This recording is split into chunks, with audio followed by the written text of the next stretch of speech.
Hey everyone, welcome to the weekly watch along for El Mes de Terror here on Pop Counterculture. If you guys will give me just a second here, I keep having problems with this goddamn thing. There it is. Okay. Give me just a second here, guys.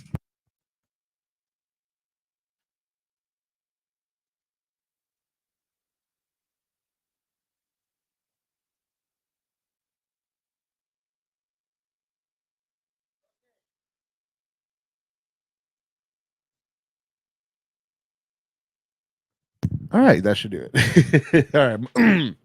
Not perfect. Hey Jeremy, how you doing, man? Um, so, what was I gonna say? Unlike last week's Night of the Living Dead, Dawn of the Dead is not in the public domain. So, unfortunately, I will not be able to stream what I'm watching with you guys. So, what I'm gonna do is I'm gonna give it just a little bit of time here, and then we'll all start watching it together, and hopefully, this will work. Hopefully, it'll work. We'll see. I am watching the US cut of the movie. I have the link up there in the chat. I'll put it in the description here as well. Let me see.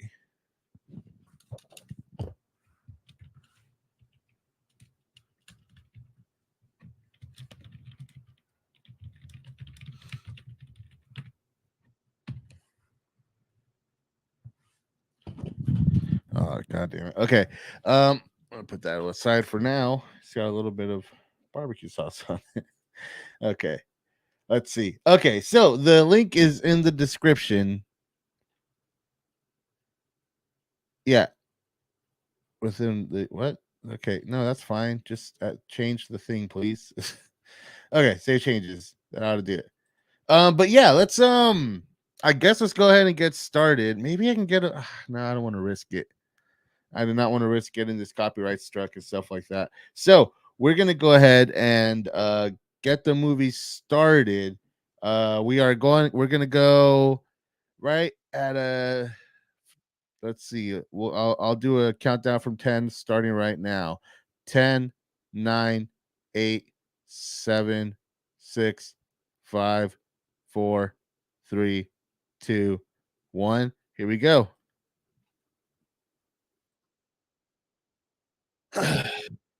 I haven't seen this movie.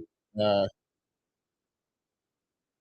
I don't know if I have a lot of jokes, to be honest. I genuinely loved this movie. When I was in high school one year, for Christmas, I just asked for the old Anchor Bay 4 disc DVD and Clerks X.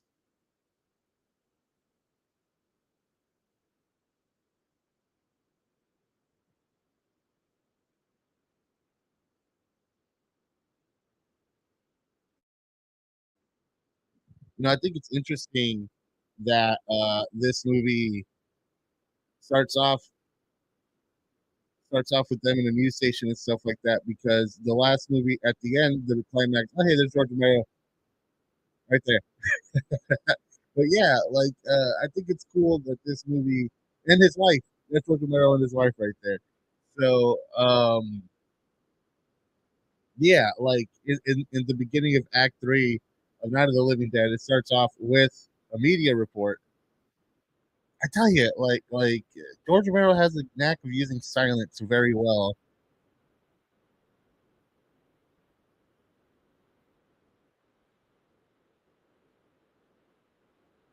I love the opening of this movie, the way that it builds tension. It's just so. George Romero is really underrated in my opinion.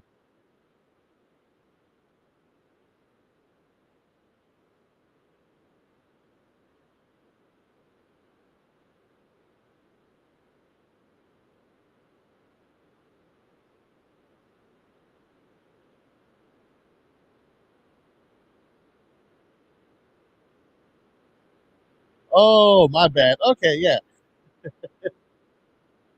Okay, yeah, yeah. No, pretty much that. No, you're right. My bad.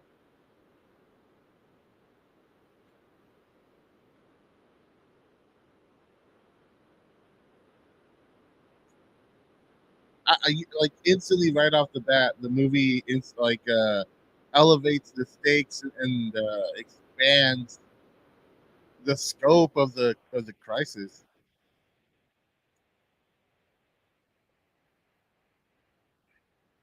Kills. Kills. I love it, man. I fucking love this movie. I swear to God.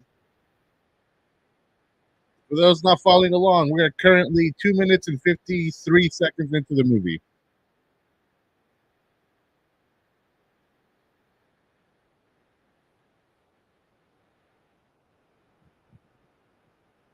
I think Tangerine Dream did the music for this movie.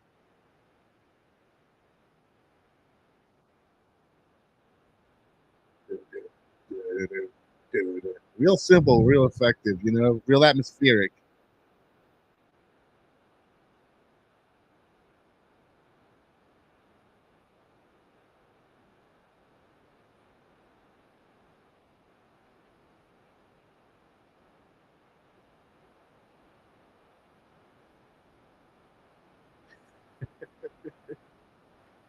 This kind of reminds me of like the opening of Batman v Superman, right? Where like everything's like the world's ending basically. It's an apocalypse, and there's still people like debating whether or not this should be at work. I love the body language of that actor. He's just so like physically like angry and stuff, and the way that sort of like late '70s lankiness, if that makes any sense.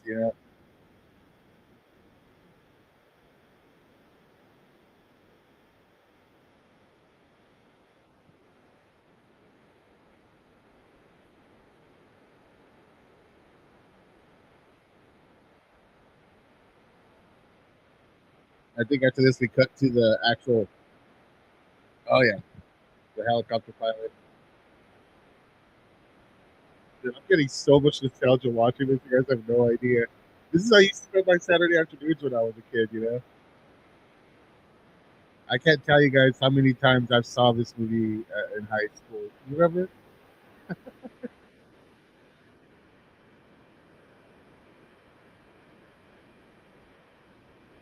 I remember one time I was watching it with my cousins that came over, right?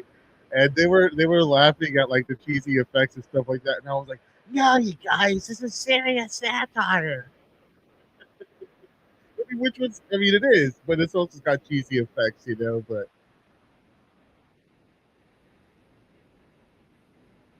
I really, yeah,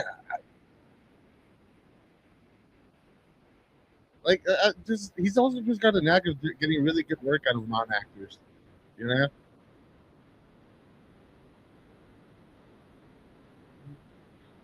yes, so much of this is just like burned into my memory. I swear.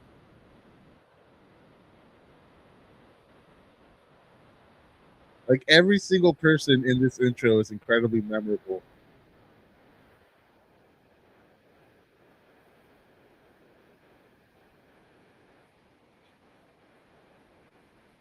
Here we go. We got the first like real awesome cheesy effect here, where like with one frame before the brain exploded, switches over to that corny looking mannequin.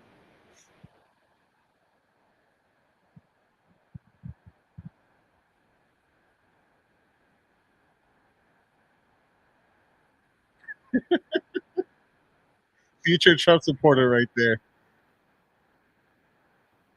I forgot they said that, but they did. Yeah,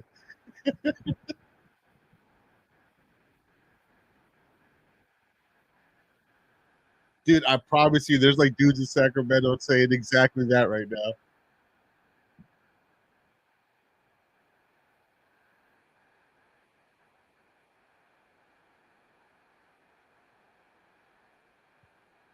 That's like right out of a like a.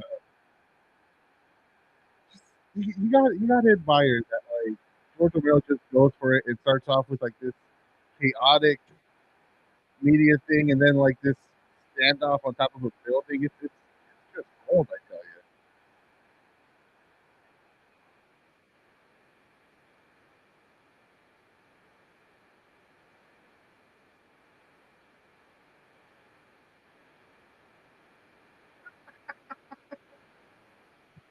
God damn, I love the I love the squibs here, dude. I really love the squib work. Tom Savini just had a fucking blast with it. My Theo Alex still looks like that, by the way.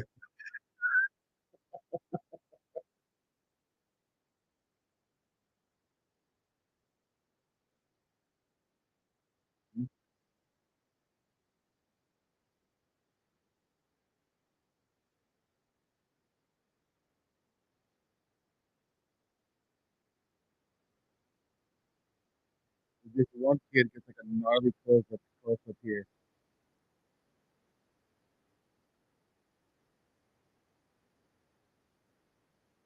You know what's kind of interesting is that this guy who's like shooting, like having a fun shooting at all these black people.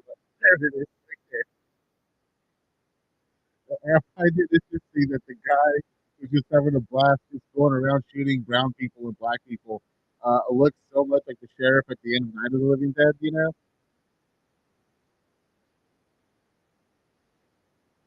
Oh yeah, yeah, yeah. Here comes Ken Foray. I think it's Ken Foray. It could be Ken Foray too. I think it's two E's. Man, he's all messed up. Love that.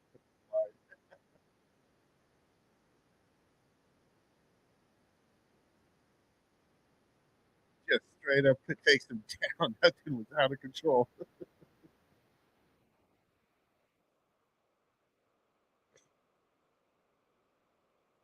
You see, that guy was out of the crazies, which I think came before this movie. So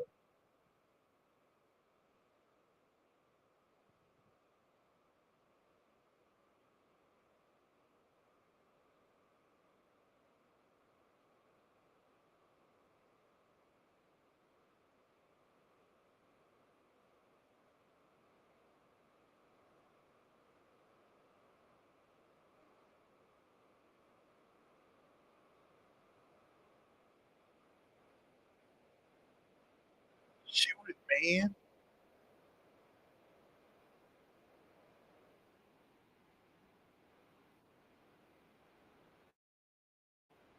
See, I like how this instantly sets up the zombie threat. You know, it's not so much that they're like individually a threat. It's that like one can just get your attention, they don't sneak up on you. Uh, and up until now, all the threats have been human beings, which I think plays into the overall themes of zombies in general, right? I guess it's kind of a trope that the humans are always more of a threat than the zombies in the end. But this is early on in the genre. This is the first official, sequel to Night of the Living Dead, and it has to reestablish stakes and the threat. And I think it does a really good job of doing it here, and just within a matter of seconds.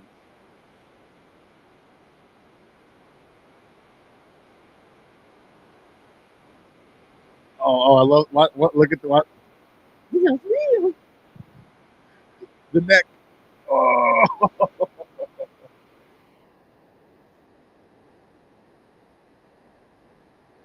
Tom Savini, dude.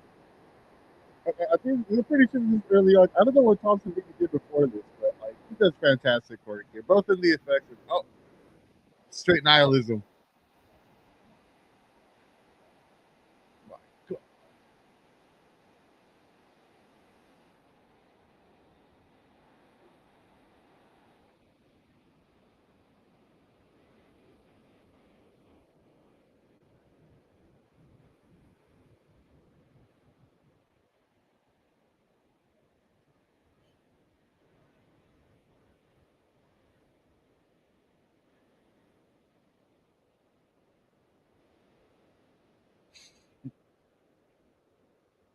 We cool? We cool?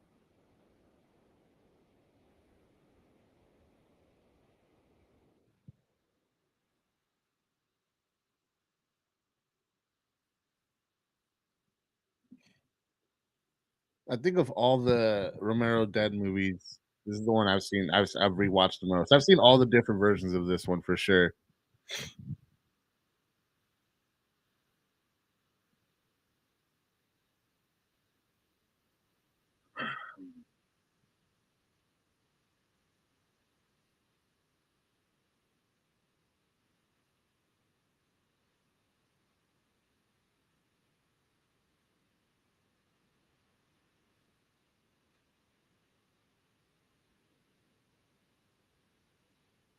I like how the fact that, I like how the fact that,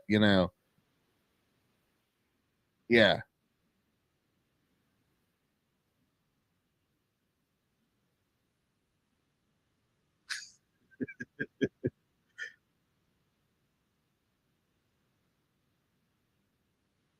Alright, so currently 12 minutes and 50 seconds in here.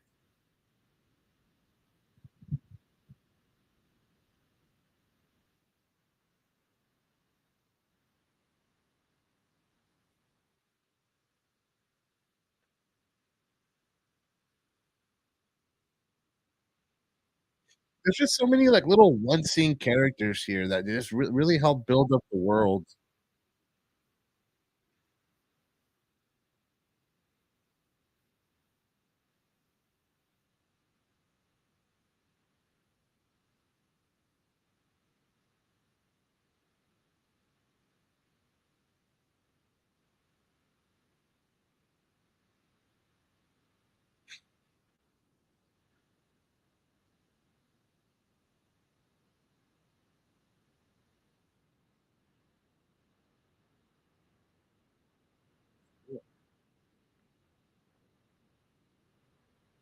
Yeah, dude's just got, like, one leg, but do they go in the room? I forget if they go in the room or not. I think they do.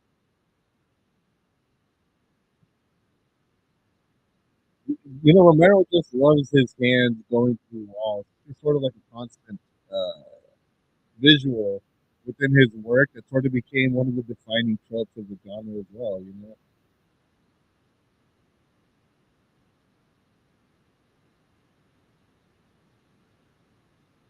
And I like how simple the zombies are here. They're mostly just gray and green makeup on people's, like, skin.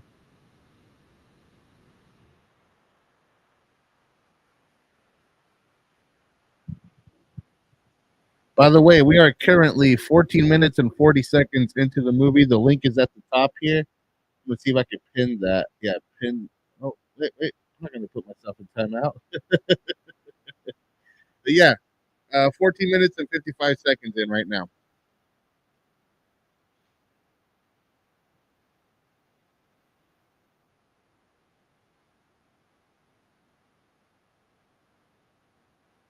I like how the first time everybody encounters these zombies, like it really just takes them back. Like the music switches up here. It's a lot more like it like slows down to see this dude like struggling with what he's seeing and what he's dealing with. You know, I think it's like really just starting to hit them, or hit especially Ken Forey's character, like just how vast this problem is.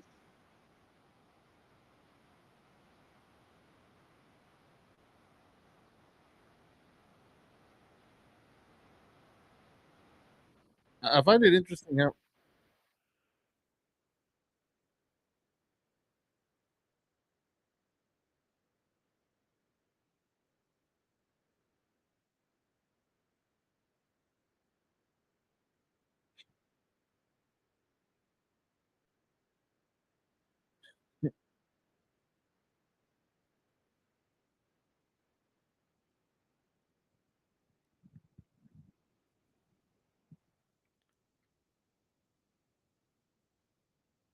yo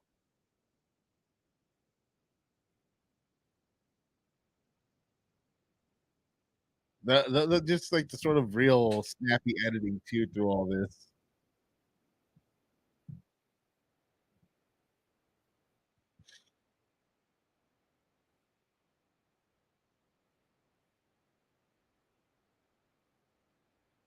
I think it's cool that like just Dawn of the Dead, even though it does have a larger budget, it's still more or less an independent movie. And this is just another study in an independent filmmaker using as much of his resources available to him to get the most production value because he had access to a helicopter, so he just took advantage of it. He had it as something from a buddy, and it just adds build to this bigger world. And for being such a small budgeted movie, it has a wide scope.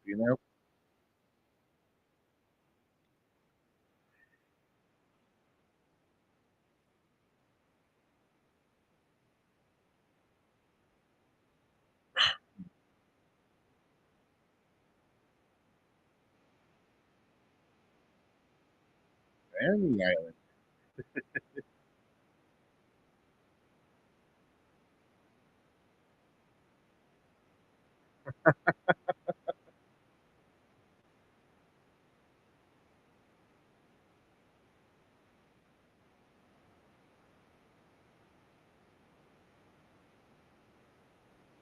I feel bad. I feel bad. Like I feel bad for people who get addicted to cigarettes, man. Because like I used to, I used to smoke cigarettes back in the day and stuff like that too. But I would only ever smoke when I really wanted to. It never really hit me. Like the nicotine never took full effect of me. All the lights turning off. I don't know how it got. I don't even think he did swing that. I think that was just purely by accident.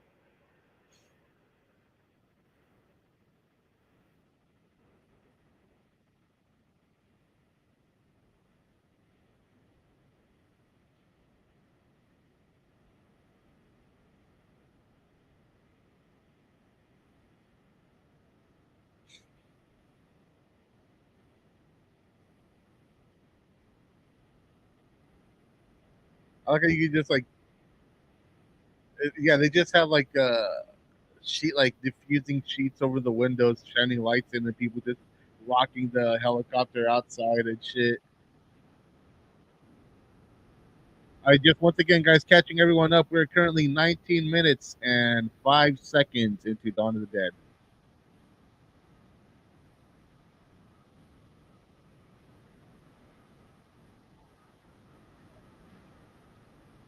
Yeah, there we are. The same crew probably from Night.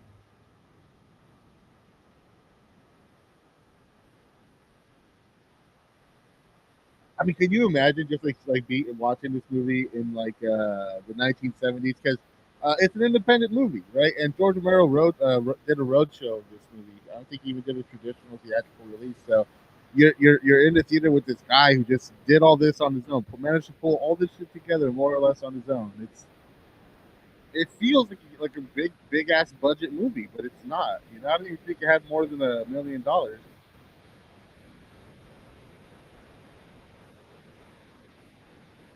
That was like a fun ass time right there. I like how George Romero just takes time to show us there's like a bunch of people. Yeah, there's like zombies and all that shit in the end of the world, but whatever, life goes on. These people aren't out here living in misery. They're living. They are a manageable threat for these people who are out as part of the military or part of these protected groups and stuff like that. He just said, "Fuck it, let's blow up a car, guys. What kind of car we can blow up? I'm making the zombie movie."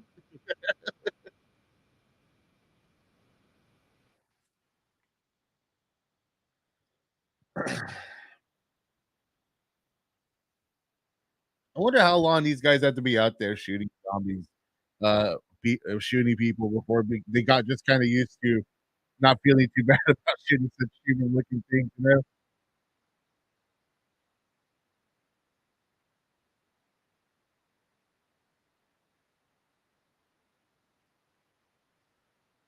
Zombie pilots with giant, conveniently giant foreheads.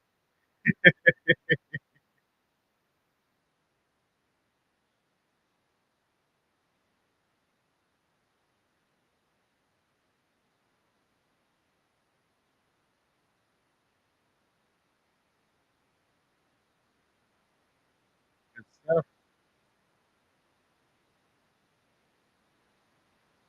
You're gonna be turning off. I mean, I don't know anything about helicopters.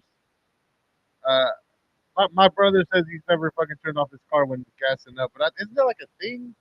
Pretty sure, especially with the helicopter, you don't want to fuck around with that.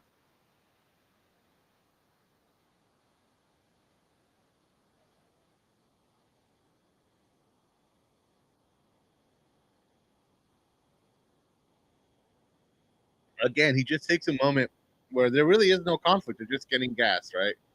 Um, but they're using this again. He uses this to build more of the world. You get all these signs right there, headed to what does it say? It says his name. It says he's heading out to this farm and shit. Like yeah, like in the zombie apocalypse, little comforts like coffee. They mean a lot. Zombie movies are such an interesting kind of uh, subgenre because the zombie stories allow for so many different themes to be explored, you know? And in this one, uh, George Romero chooses consumerism of all things, which is, pretty interesting. It's interesting how he chooses what these movies are because each one represents like their decade in such different ways, you know? Night of the Living Dead is about race. Dawn of the Dead is about, materialism, militarism, and day, and the sort of collapse of society. And I think I no, I think I said this last week, but how each one really just does represent the anxieties of the decade they were produced in. Ooh, oh, that looks gnarly. That looks so goddamn gnarly.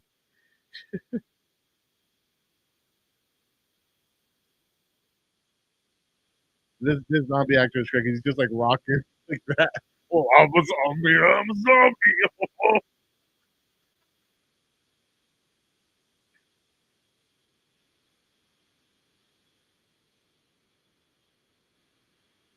Here we go. Conveniently large forehead guy.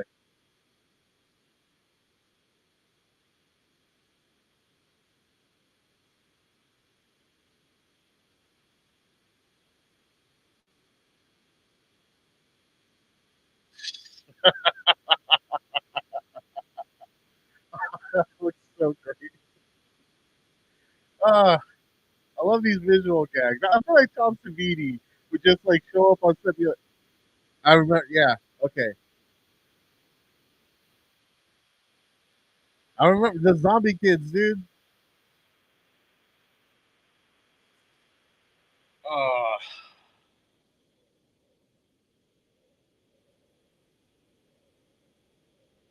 that's not. Yeah, yeah, yeah. I feel like every zombie movie has to deal with that question. It just always sucks to see. For those who still aren't quite caught up here, we're 24 minutes and 53 seconds in.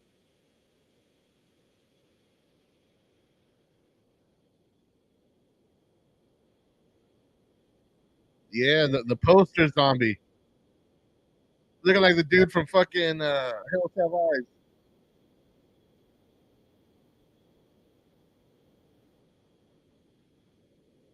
I like this running story that the pilot can't fucking shoot.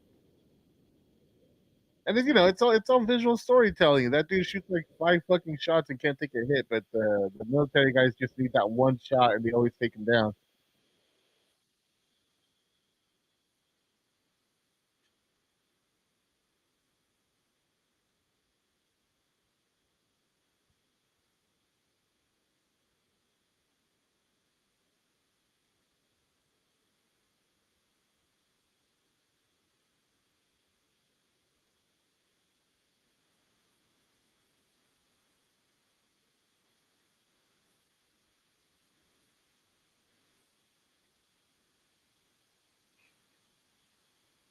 Hey, someone needed to tell him that, right? He was getting too crazy with that, too comfortable just shooting the gun off like that.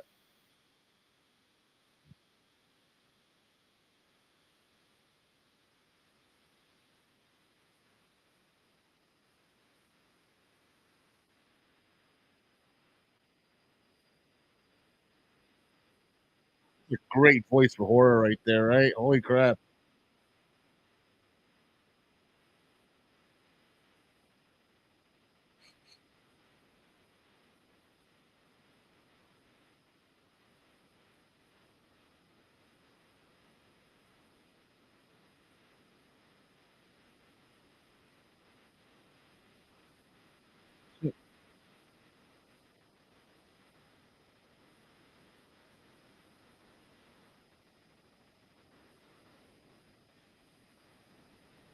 Wake up, sucker!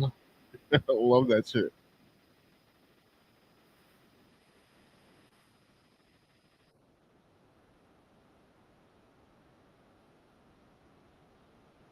Oh, that fucking music, man! I tell you.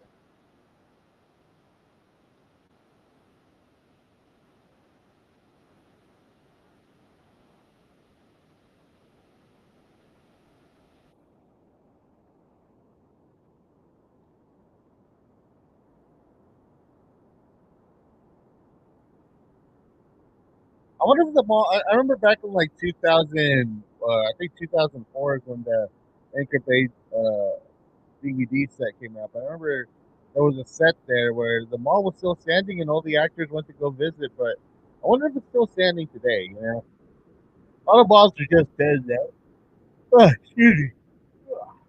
Sorry.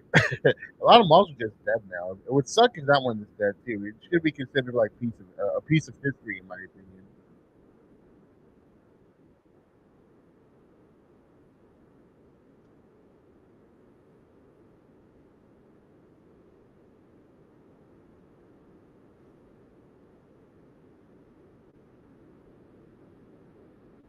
I feel like one of the things that this sequel did was turn a lot of zombie movie ideas into like, what if zombies were in X location? You know, kind of like Die Hard on a plane, Die Hard and this and that, right?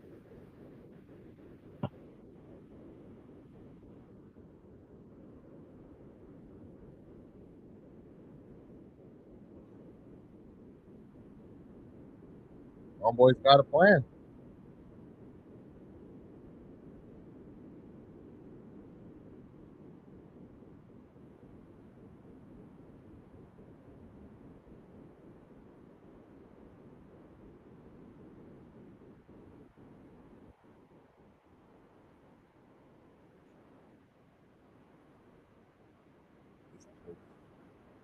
Yeah,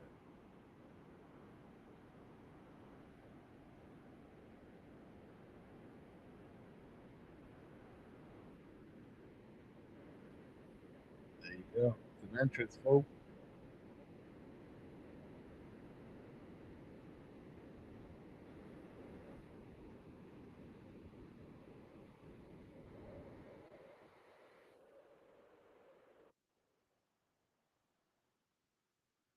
Again, just like the way he uses silence is so clever.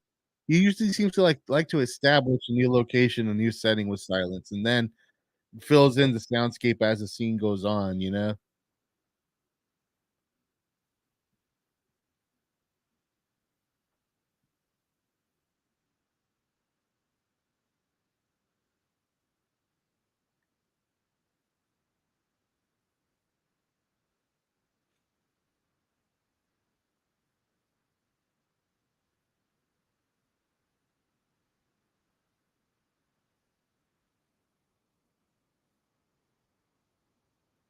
Hmm.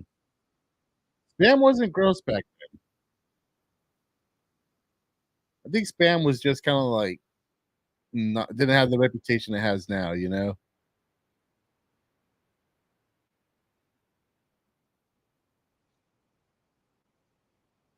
I think these days having a place with only one exit is considered a bad idea.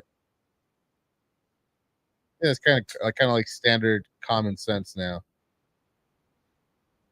But, you know, the '70s were a wild time, man. Different times.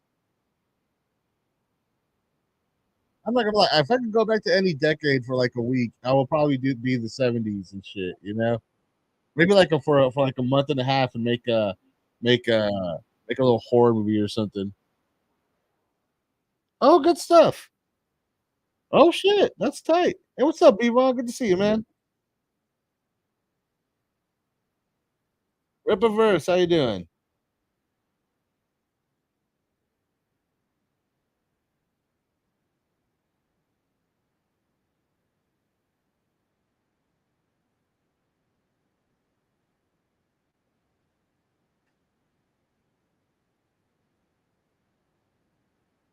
I like how she's, like, already, like, a concerned, like, housewife and shit, you know? Like, "Steven."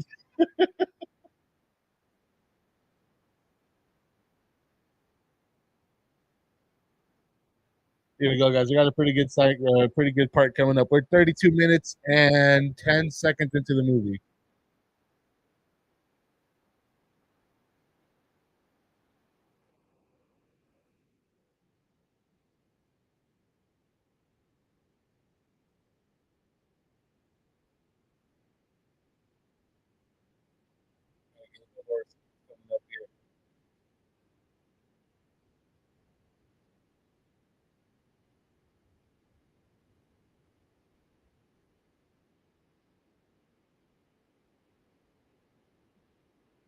Yeah, hell yeah.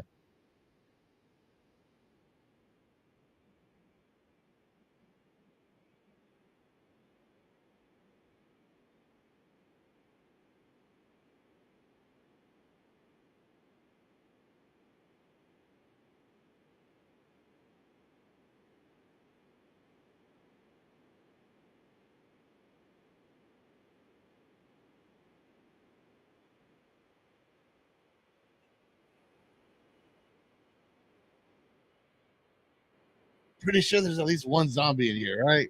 From what I remember, it's been a while since I've seen this movie.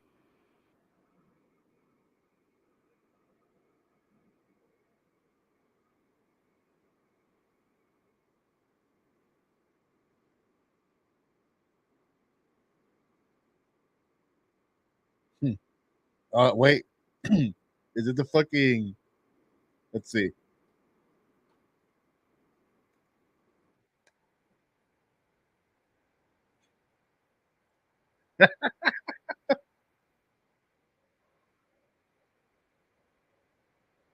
Oh, that is just like dumb comedy music too. Just watching these fucking zombies stumbling around all over the place. That shit's funny.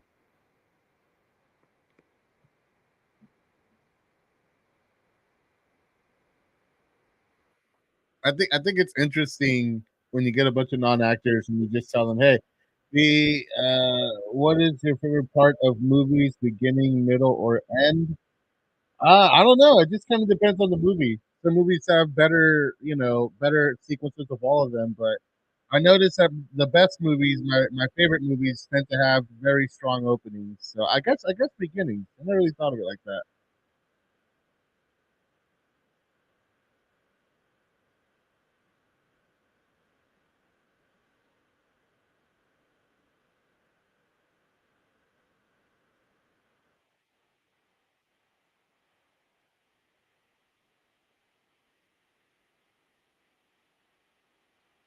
Part of like the thing with this movie is that it does kind of make the zombie apocalypse look a little fun, right? Is it just me, or does it look like it's a little fun to be able to just go around and shoot a bunch of these zombies who are just bumbling buffoons and shit?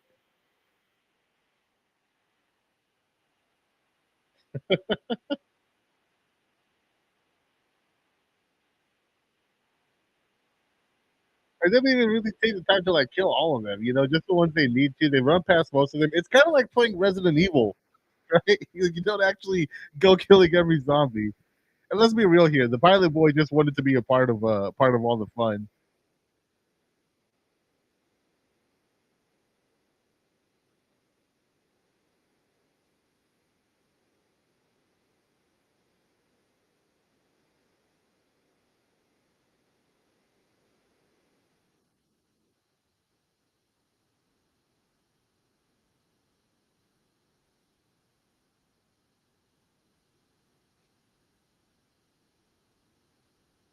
Also, like zombies are just a good like way to raise tension visually because they're just like this slow creeping presence, always in the background, always in the back of your head.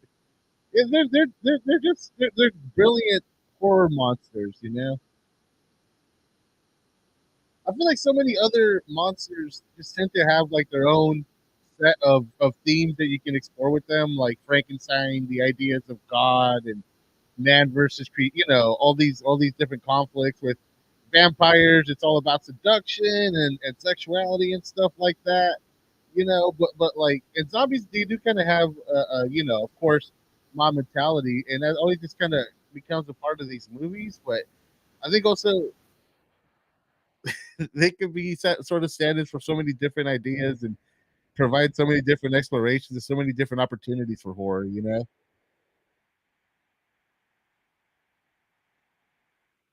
I like how even like the military dudes just cannot escape the allure of limitless shopping.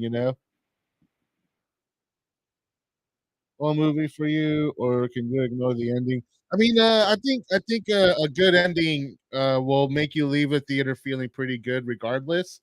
Um, I mean, it helps, but it never really fully ever fixes one or the other, unless it's one of those things where like a movie's ending is what really ties the whole thing and make it all make sense. I like how you got freaked out by that shit.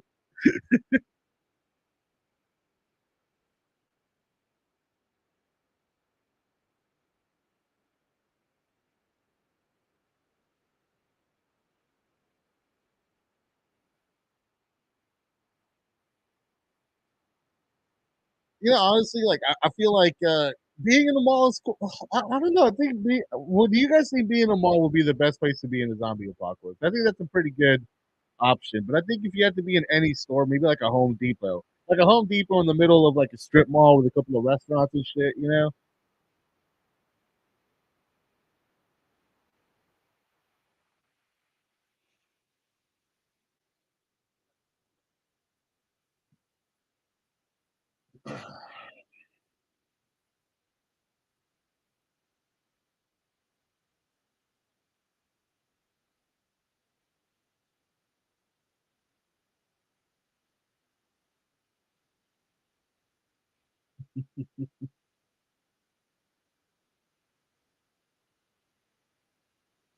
You know, it's been so long I've seen it that it's kind of fun because I forgot what they're trying to do with all this here.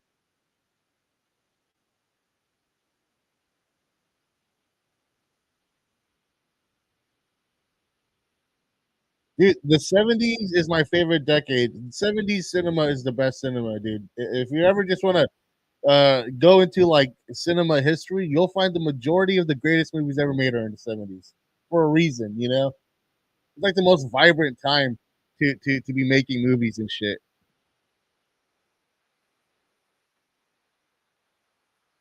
Like even the B movie scene. If there's one thing that I've loved about like the vinegar syndrome addiction that I've developed over the past several months is that like uh it really I've always known that like the '70s was famous, just as famous for like its B movie scene and its cinematic classics like The Godfather and all that. But like damn, like the trash of the '70s or what the '70s consider trash, not that I think this was. Yeah, here we go. The fucking zombie and the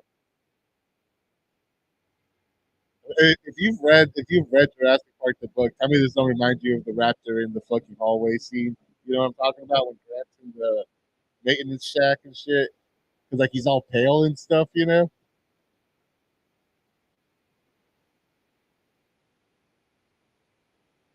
Can't stand low resolution movies. Yeah, I mean, I feel that. That's why I collect physical media. I prefer to watch movies, even if it has to be like at a 1080p resolution. I prefer like high quality, consistent quality. I I love that you can hear the bullets ricocheting all over the place. And this is all just playing out in shadows, and like disorienting. I want to say like disorienting cuts and stuff, and shifts in POV. It's just good filmmaking, man. I tell you, George Romero is an underrated as director.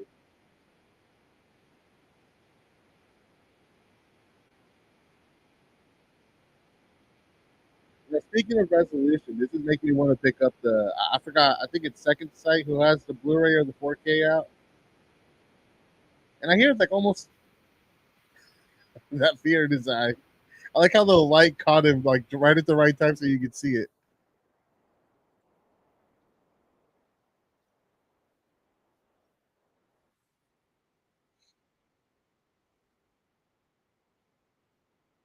Yeah. No, last week was different because Night of the Living Dead is in the public domain, but the rest of the movies in the series aren't. So, fortunately, this is just how it's going to have to be for the other movies. Oh, now that's what I call a jump scare. He's trying to rush roulette that shit. Like, oh, come on, I know I got one in. There it is.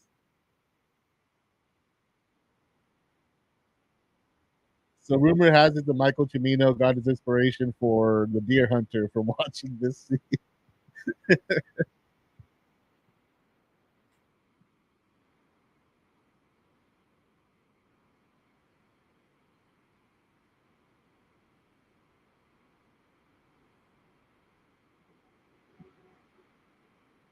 I like how in this one the zombies just want to bite more than anything.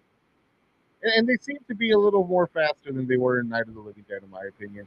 I know that George Romero has his feelings about like fast zombies and slow zombies, but I think he recognized that they can't be as slow as they were in Night. Zombie number one.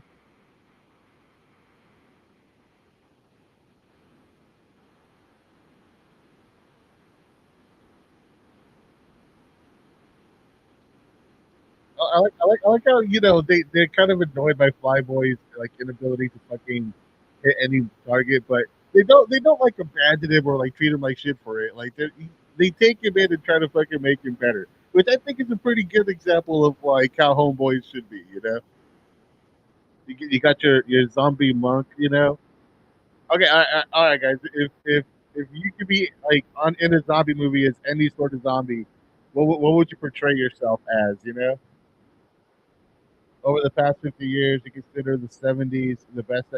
Well, I mean, a part of that was the fall of the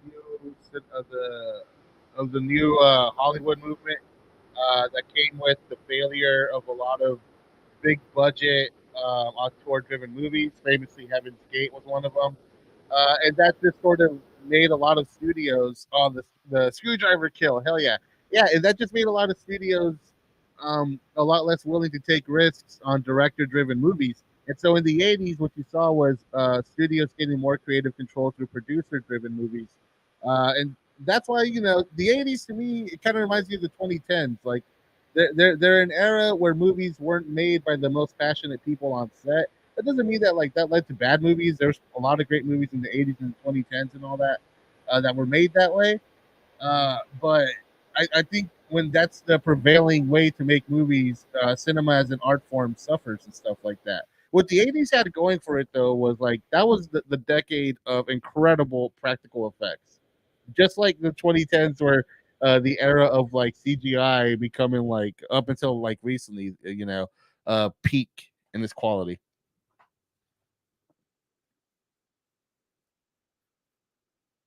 See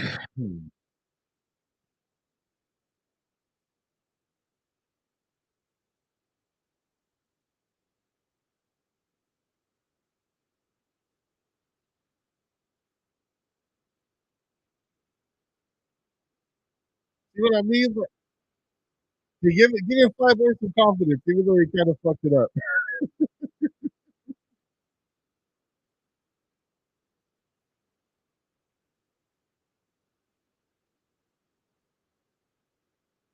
Is it time for the song yet? Is it time for the song yet? No. God damn it, not yet.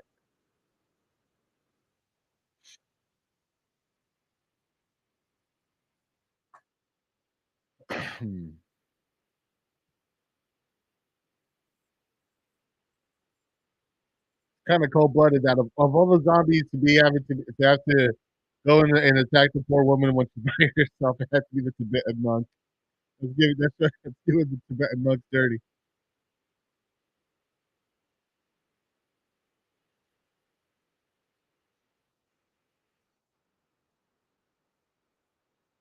I feel like Flyboy should just be like the melee guy, the melee guy in the party.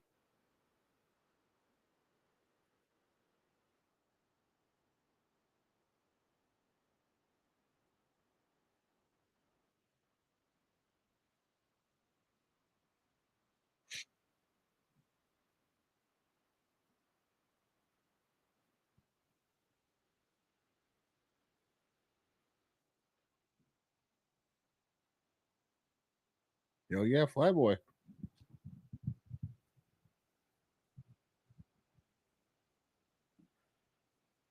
I mean, corporate mindset isn't really the right word because in the '80s, it was a lot more about blockbusters, and for all the flaws of the '80s, at least a lot of those blockbusters were still original movies, original ideas, and stuff like that.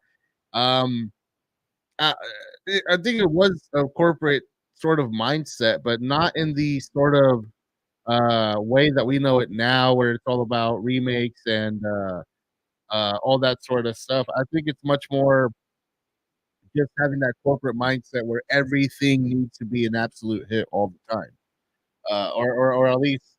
most of what they put out. The amount of movies they could risk not being a hit kind of shrank over the years, you know?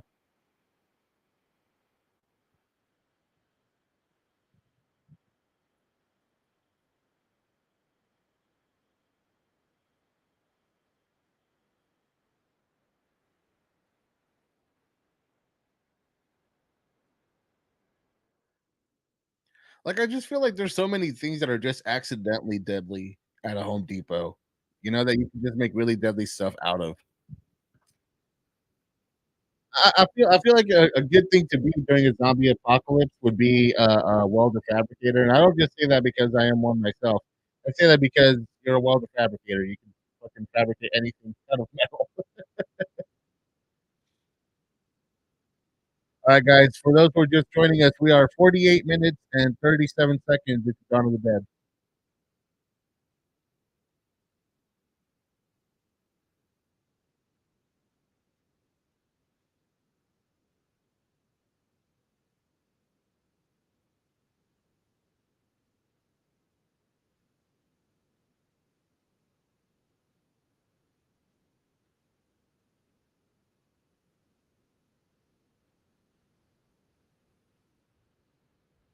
All set.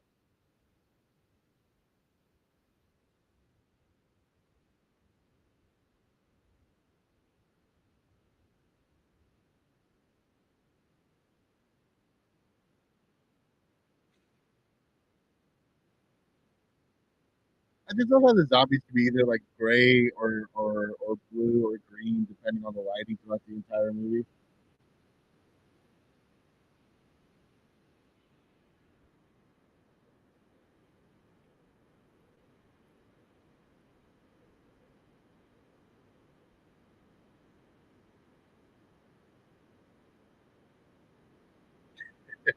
I just like how like he takes an opportunity to make this like all about the lighting. As soon as the zombie knocks into that, the shadows become really heavy and stuff like that.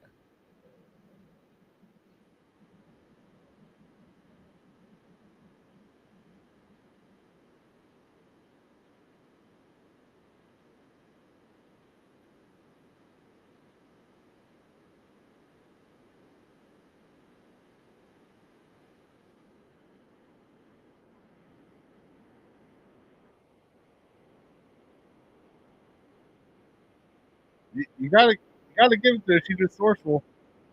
At least she's trying to be.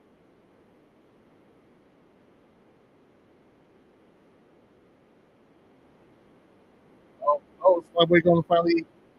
Oh, here we go.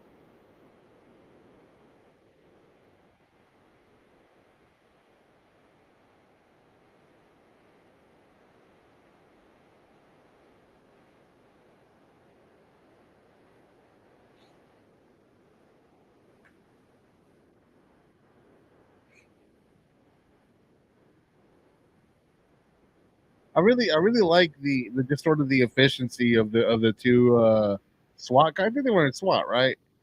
It's like, they're just always on the ball in terms of like keeping shit going before any problems persist. It gives it a different vibe than the Night of the Living Dead, you know? Like this movie's a lot more about like living than about surviving. Because yeah, you see, like they're not just like packing the necessities. They got their TVs, they got their radios, they got their entertainment. You know, they're trying to figure out how to get by.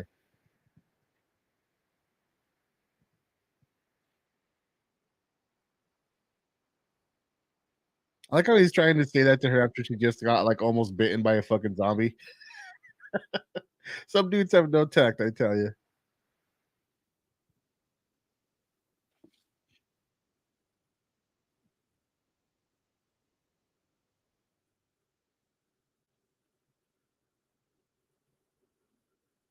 See, I like to think that's what the zombie apocalypse would be like for me. It's just like me, my family, my girlfriend, some homies, like hauled up at some place where we're cool for a while, drinking beer, you know, just waiting to fuck her out.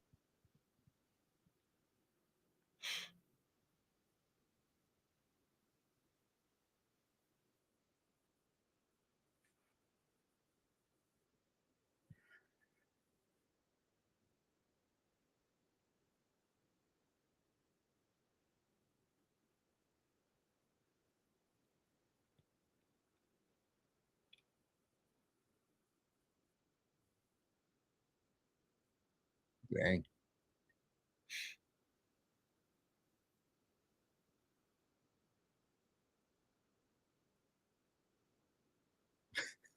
In the 70s, that's just how it flew, you know?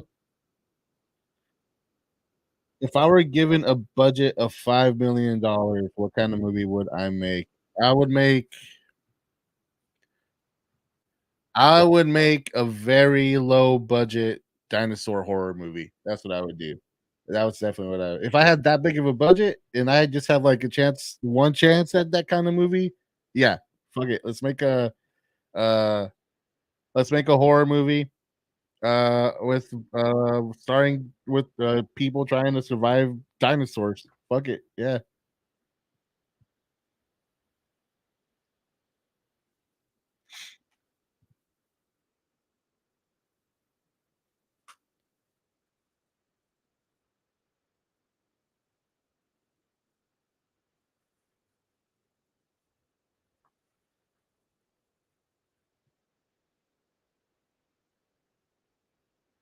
You know, I really like how to some extent George Romero was, like, he just kinda wanted to he sort of took advantage of the fact that his movie was political, whether he meant it to be or not in Night of the Living Dead, and he just kinda leaned into it, and I think for the most part, he handles it pretty well throughout his career, but I think sometimes it is just like, "Do you wanna keep it? Do you want an abortion?" And then, like, a quick little 2-second thing about abortion and then move on, you know?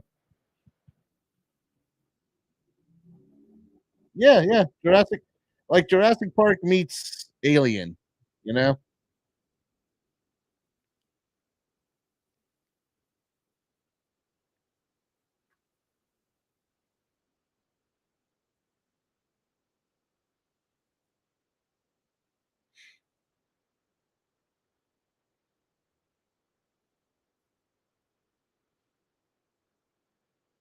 You know, it says 4K in the link there. But yeah, no, I guess it's I don't know.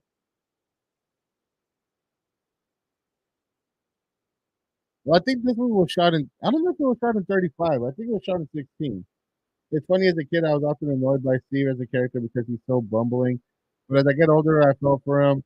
The guy obviously just feels inadequate and wants to prove himself, and I mean, and I really like how the other guys, they don't shit on him for that, you know, like, they respect the fact that he's trying. He might put himself in dangerous situations, but nothing they can't handle, you know?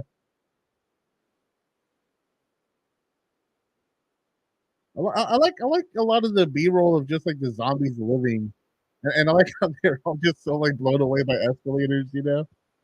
They are magic.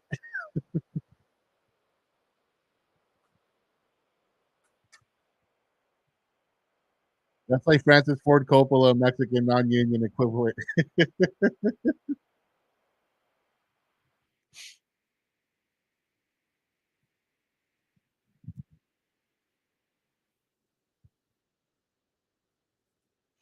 That's great. Yeah, no, that makes sense actually. Hmm.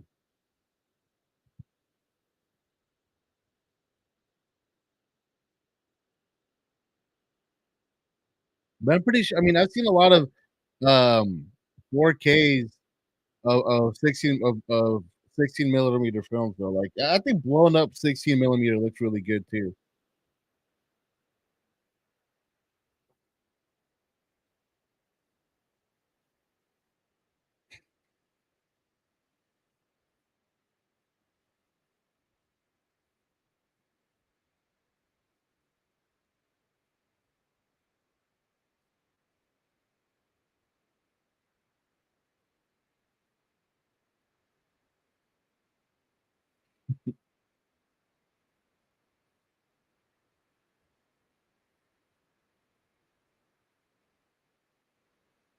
Honestly though, like, not even that. It is surprising what a lot of especially like, again, I don't wanna geek out again on Vinegar Syndrome so much, but Vinegar Syndrome especially has taken some busted up B movies and done a really damn good job of restoring them back to something really pristine.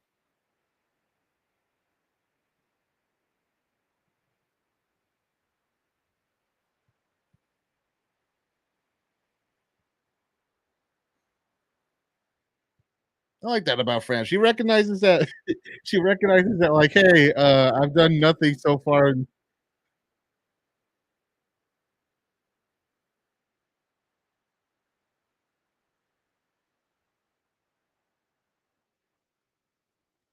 yeah, yeah, I feel like he has a lot of fun. I think he has like a 2-hour runtime, and he really and I don't mean this like in a self-indulgent, like in a negative way. Like he really just allows himself to play around with this in awesome ways, you know?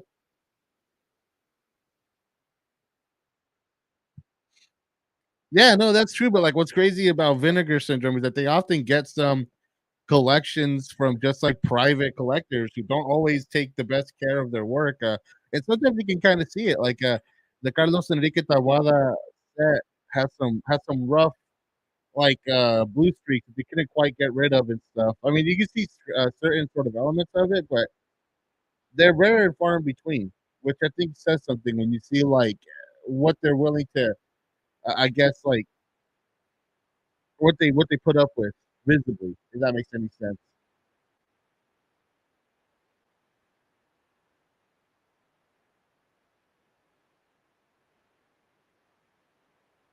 Just the imagination that George Romero has throughout this entire movie.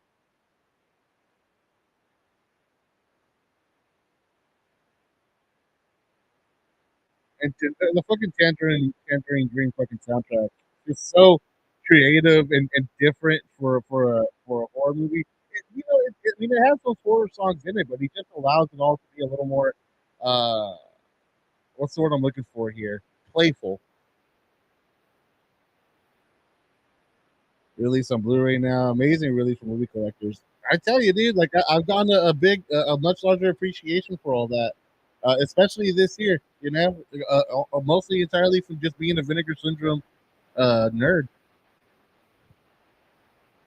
Arrow does, you know, Arrow also plays with B movies a lot as well, but they also kind of just do a lot of more mainstream cult classics. If that makes any sense, like the Waterworld set. Uh, I'm thinking about getting the 4K for Waterworld. Actually, it seems like a pretty cool set. I've never actually seen Waterworld.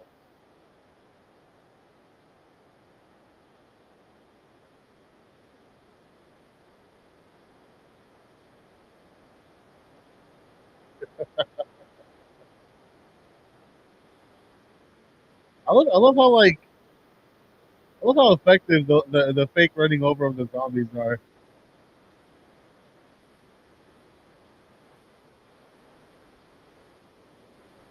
Like these kids really are just having fun with this shit, and I love that about their characters. You know, like just hesitates for like a brief second there. He actually like looked him in the eye there. I don't know if you saw that.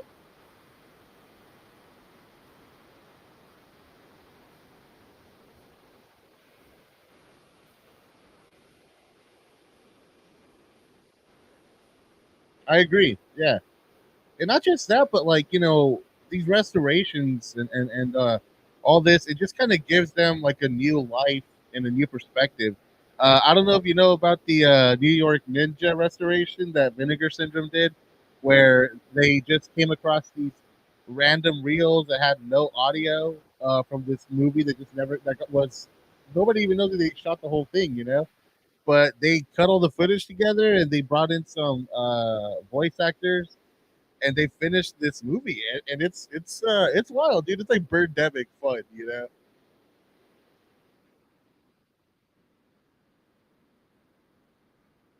That's the thing about zombies. There's always more of them, waiting for an audio cue somewhere.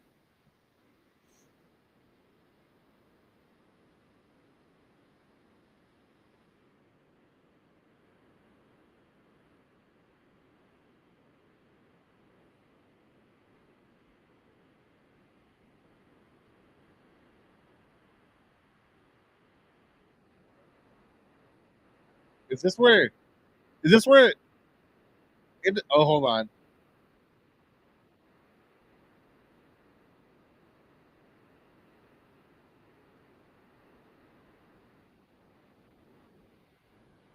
Like, yeah.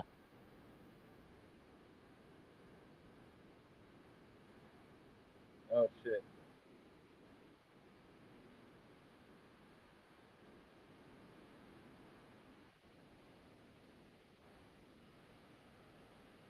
You see, like the zombies do still used to it here.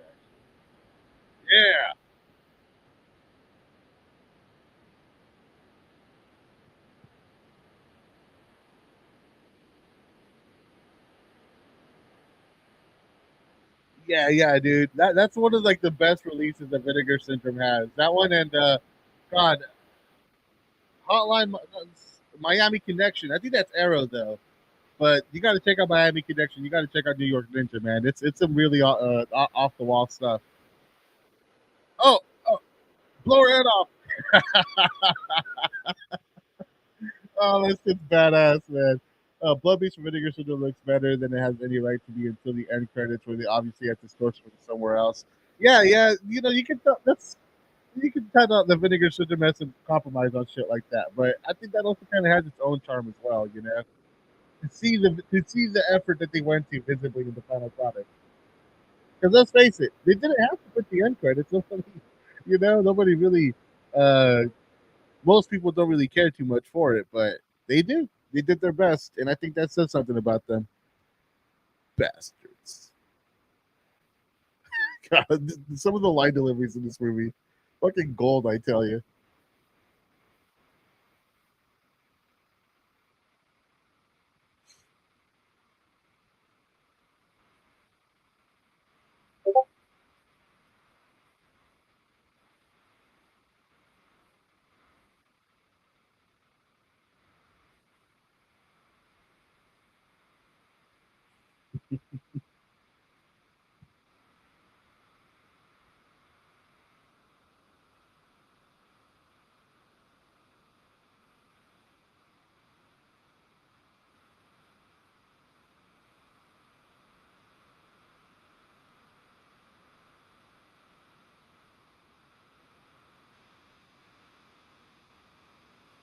I like how all the people getting run over by the car is just like all done through audio design. You just tell they just kind of like just bounce back when the car gets within their vicinity. But it works. It works well.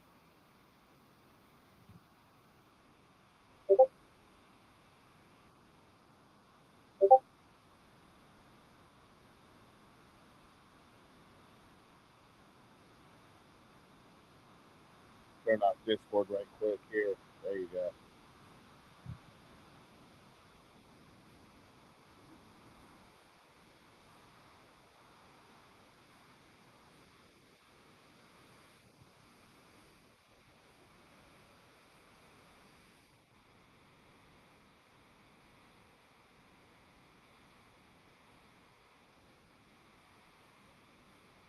The fucking music, I tell you.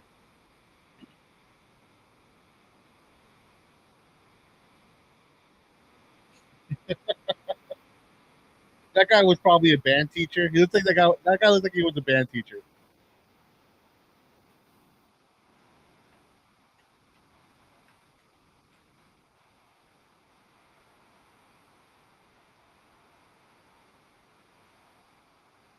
Fucking Peter is just fucking risking it.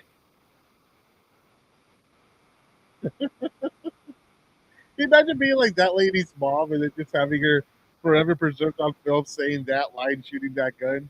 I'd be so like stoked on my mom if she ever do that.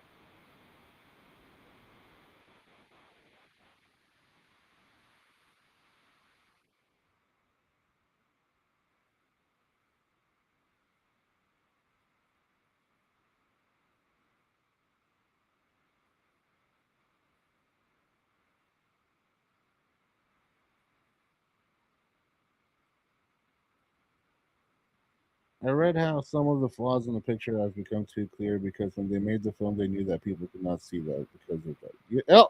I think that's part of the challenge of restoring those films, though, is like having to strike that balance and do what's best. Because yeah, I think you're right, especially when you're talking about something like HDR, where it's bringing out a lot of color that that essentially just digital information more than anything. It definitely does run the risk of doing that, but when it's done well, it's done well, and I think I've seen it done plenty of times where it preserves a lot of those qualities, especially like the Arrow 4Ks of their movies, both their 16 millimeter and 35 millimeter work are absolutely incredible, and I think it's accurate as anybody could expect it to be. That look in his eyes, dude, that fear that he just got bit. And I love it that he like right before that he was like, "We got this, baby. We got this by the ass." He got bit twice.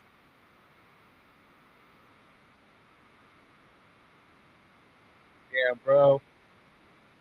Got to cocky.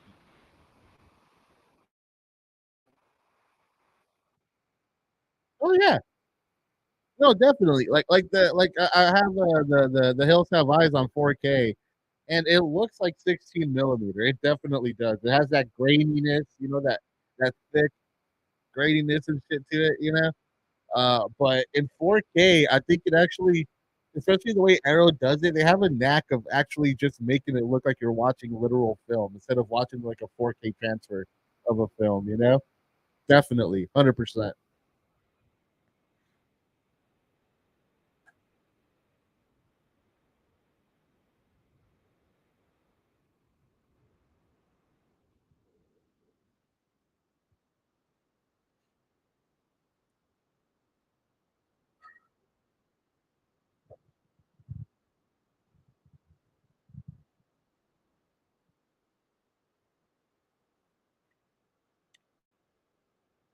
Yeah, like the early, I think DVDs were worse with that. I think a lot of studios back when they were super heavy in the DVD game.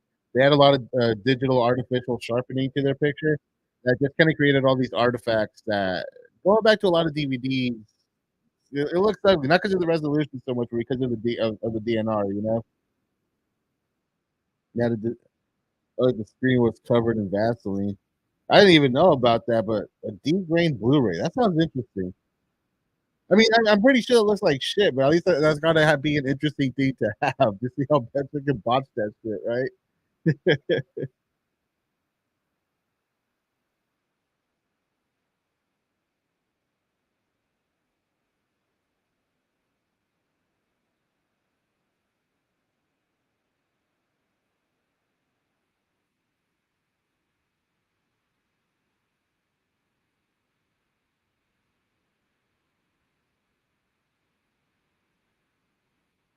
Would have been nice to know earlier, huh?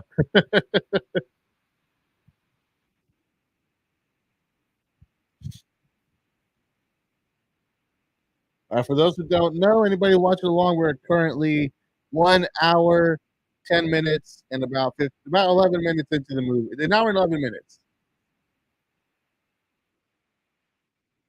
Looks like crap. Actors look like Vax Gold. I gotta look. I gotta find that. Next time I'm out at a used bookstore or something, I'm gonna keep an eye out for that. That sounds like it'd be a cool thing to have. It's a Blu-ray, right? You said it was a Blu-ray? Yeah, Blu-ray.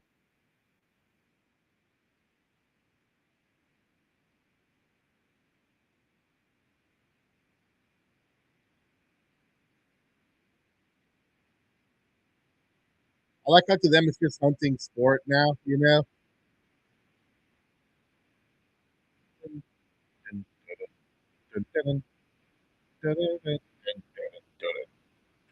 fucking music. I like how he's not letting himself become useless. Like he's turning into a zombie, but goddamn it, he's not going out without a fight. These characters are just so fucking likable, dude. I tell you. Like, because there's one problem that Night of the Living Dead had is that everybody in such a panicked state that it brings out the worst of them. Here, like, you get to see so many more aspects of all the characters' personalities. Not just that, dude, but I really like George Romero just having fun at the time of his life making this fucking movie with this budget.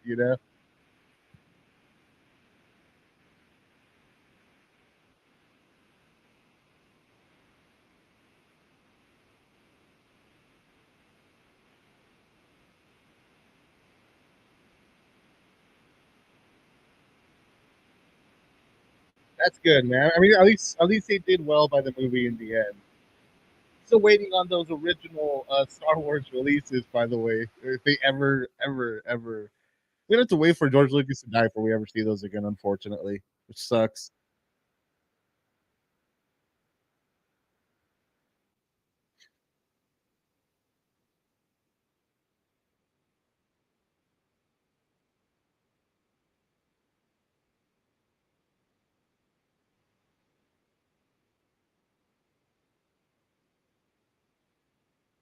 Like how she has like one really concentrated flame and one really wild one, you know? I wonder if that's intentional. Or is she or intentional in the sense that either she knows what she's doing, has a plan, or she's totally incompetent and has like the wild ass flame and shit next to her 70s ass fucking hair.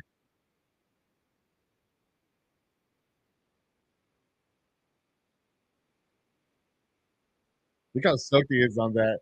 That guy loves stealing cars, man. I tell you.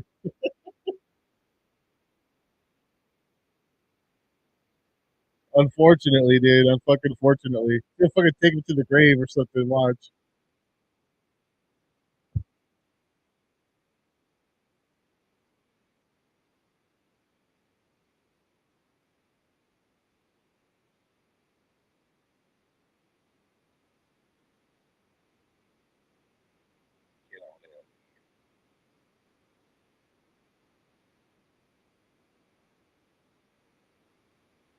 See, this is like the worst case scenario, man. This is like the worst case scenario. I just love that image of like zombies. Oh, did you see that? You see that shit fell off her fucking foot? Oh shit! That lady's foot almost caught fire.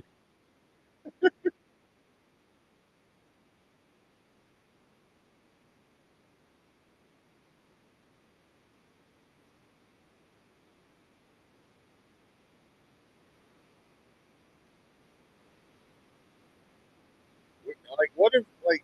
All right, here's a stupid idea for a zombie movie. Right? I saw that mannequin there.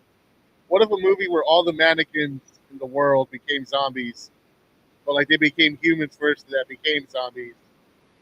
Oh, the way the blood squirts, bro! Holy shit! Ah, that's such a great fucking gag, man. All right, okay, all right. So imagine all the zombies were like these perfectly crafted mannequins who turned into like the hottest people on the planet, and all the hottest people on the planet are fucking zombies. Just imagine that. Like imagine like a sexy apocalypse. That's what they would be called, the sexy, the sexy apocalypse. Walking man, I like, I like that. I said it was a stupid zombie movie. I mean, the fucking music, dude, it's just so like fucking playful right here.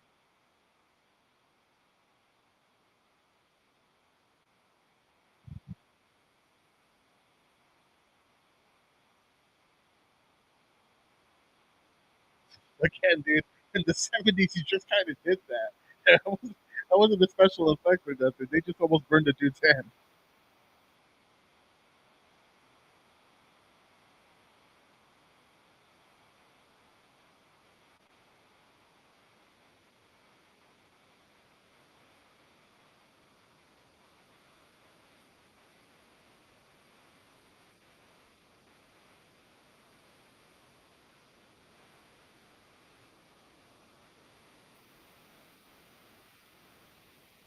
Hell yeah! I tell you, man, these are some clever dudes.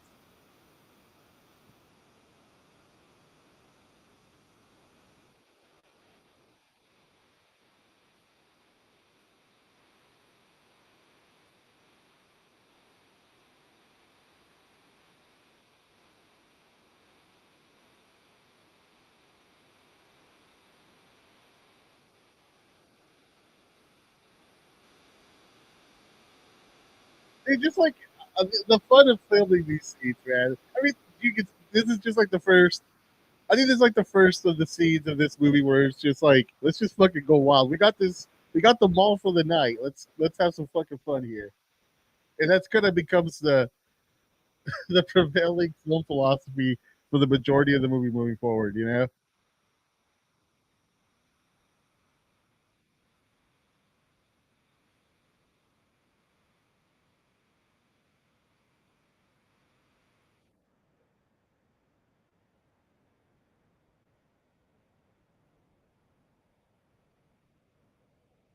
baseball player zombie, non zombie.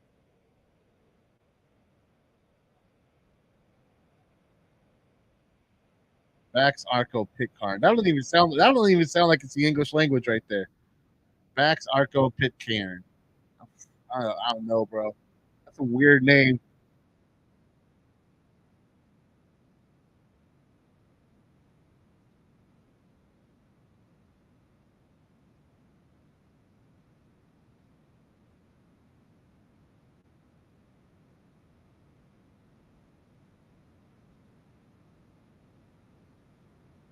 Look how he gets up.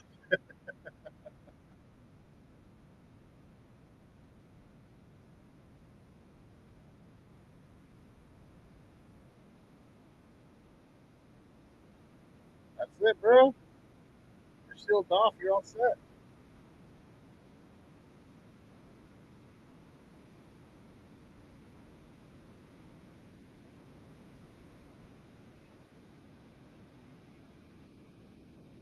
A barrel is full of fucking drugs.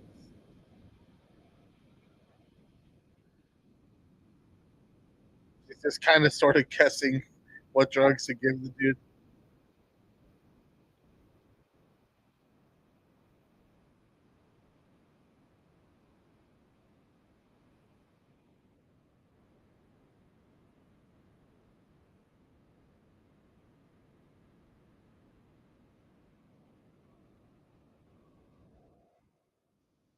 Dang. And to think this all started because of the COVID vaccine.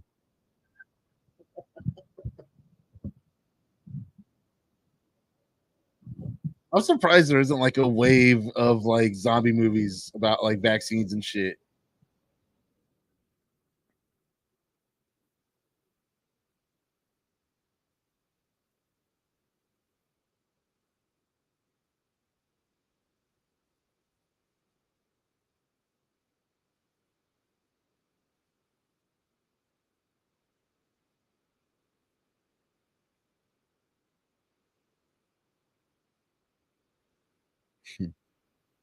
I wonder if that's like a biblical thing, right? To come back from the dead after 3 days.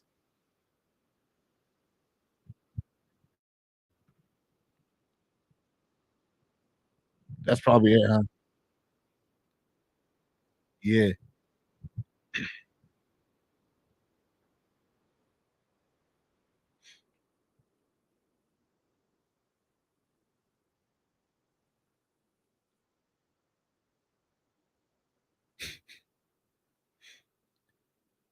Hell yeah, dude. Hell yeah. That dude's a fucking trooper, man. That guy's a fucking trooper. He knows his days are numbered. He's still out there doing his best he can to contribute, you know?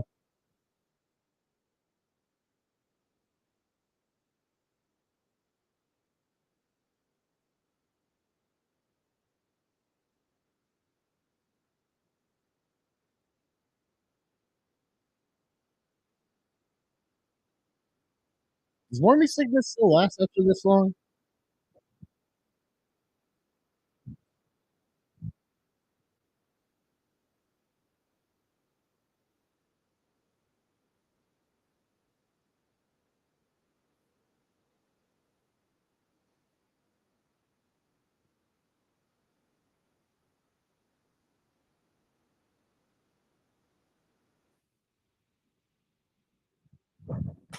No, it took a couple of years from what I remember, you know?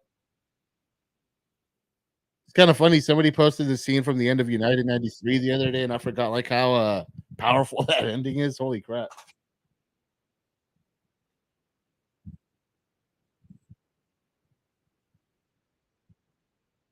The fucking music, I tell you. I love it.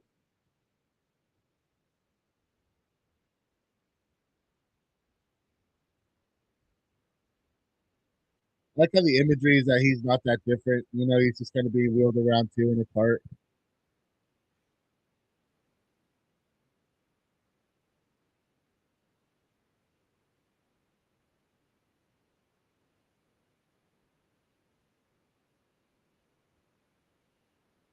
The fucking freezer. Corona zombies. Oh, really? 5G zombie. I mean, that's cool. Yeah, that's cool. But I wish it was like that. Well, maybe it might take a while for it to be more of like at least a bigger B movie thing, you know? Is Full Moon like a well-known B movie distributor? Like, what's it called? The Mockbuster people. You know what I'm talking about? They got people who make like Transmorphers and shit.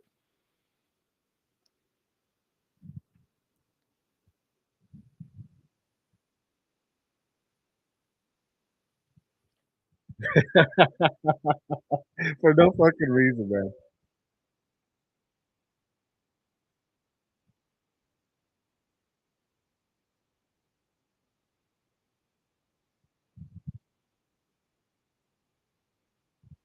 There's zombies that can stream in 4K.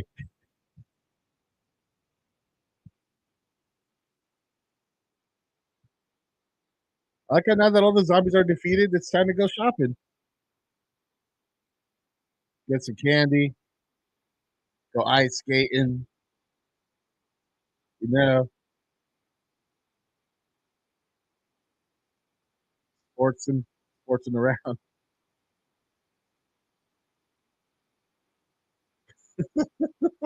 Or we just have, just in general, they're all just having a good fucking time at this point, you know?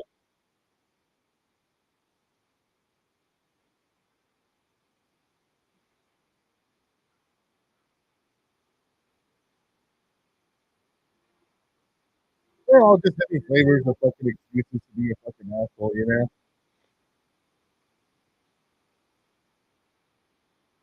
Damn, that dude's just straight up drinking olive. Yeesh. I mean, if you're gonna be dying, right? Why not? A fucking laugh.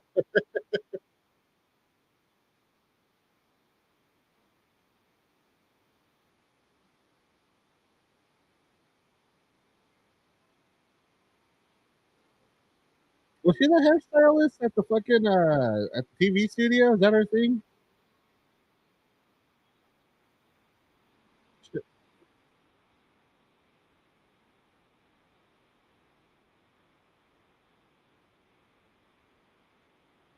you know, he's having the time of his life right there.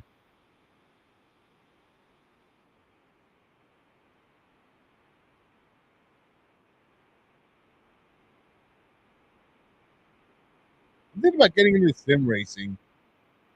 Not like anytime soon. Like once it gets some other shit settled. But once I can afford and I can justify it, I'm gonna get myself a sim racing setup, dude. 100%.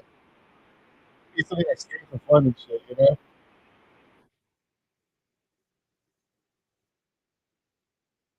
I'm not sure. Oh, okay. Cool. Yeah, didn't know that. A case running for president claims that Jews in China created. Damn, dude, how the mighty have fallen, right? From JFK to that fucking guy.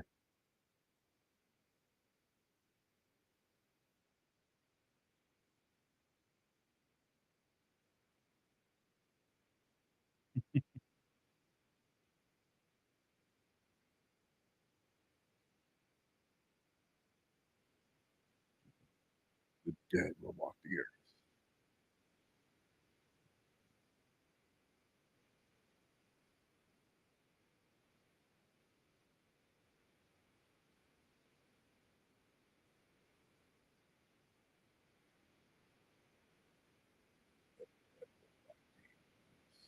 Hell yeah, brother.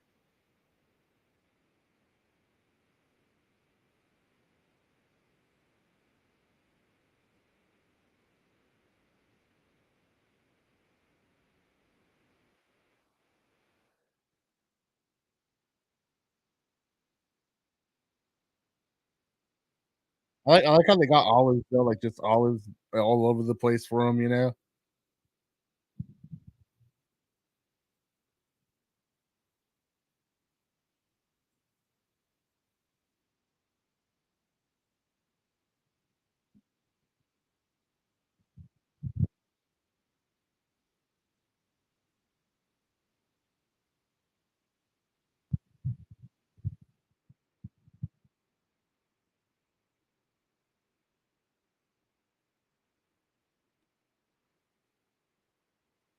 Dang. That's it, bro. It's a bummer seeing like this because usually these days zombie movies will go out of its way to have a couple of asshole characters and some just some random background characters, but all these four characters are so likable and so cool. You don't want to see anything bad happen to them.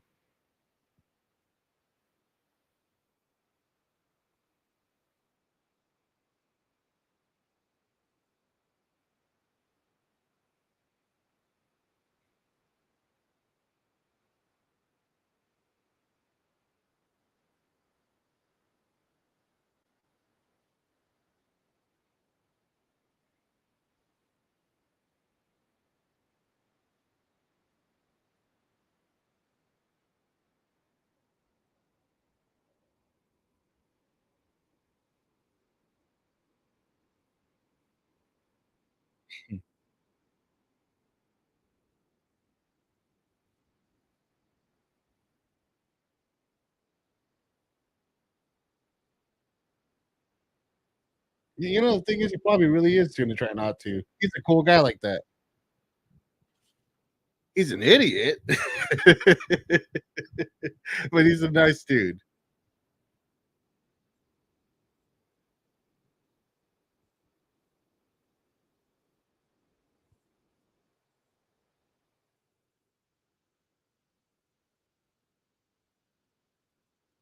I tell you, he just looks like he even sounds like Francis Ford Coppola to me.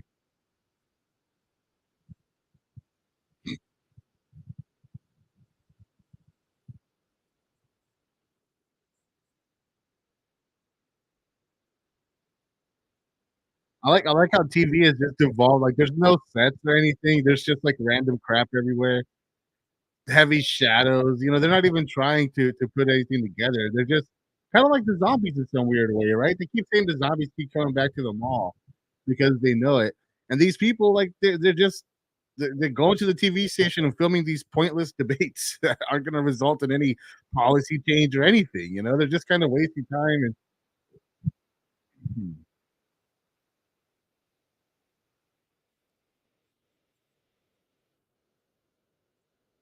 Mm, dang,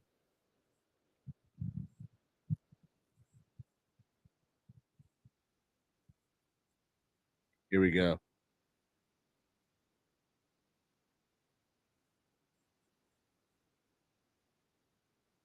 That fucking reveal, dude. Just doing it for the clicks, for real.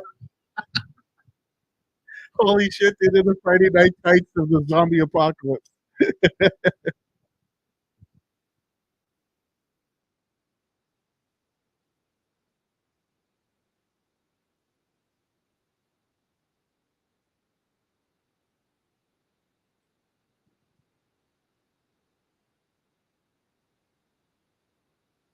Here we go. I like how he like, just his acting, like, holy shit, it happened, like, it's just like, he looks genuinely upset, man, like, genuinely sad. That's such good acting right there.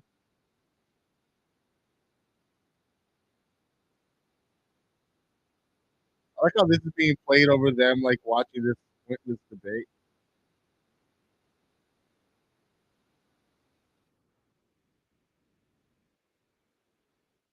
I tell you, man, fucking Jordan Romero knows how to fucking edit. He knows how to fucking edit that shit, for real.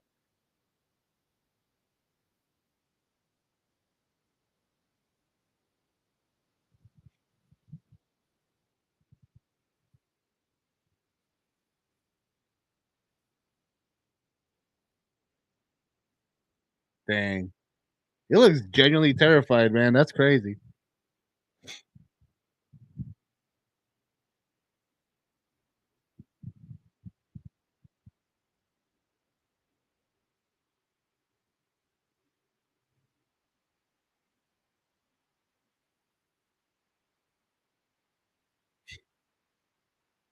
Getting a little better. There you go. See, that's what I call romantic right there. Practice, shooting and then have yourself a nice dinner after.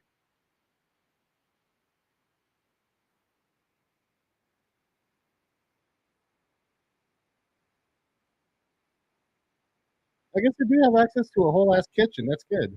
Good for them.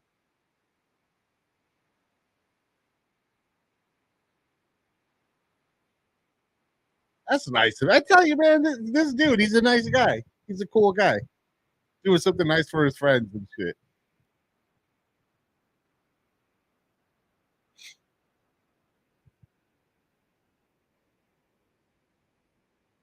I feel like this is yeah, like, this is what the '70s looked like right here, just all around when you went out.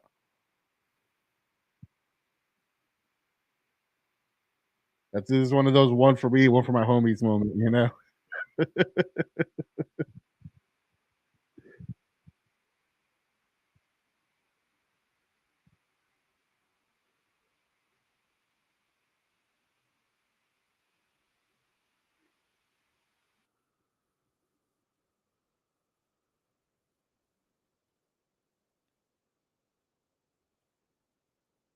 Like where? Like I mean, it's a sweet sentiment and all, but where y'all gonna get married? It's a nice sentiment. Okay, I recognize that. It's just like we're just verbalizing my thoughts here.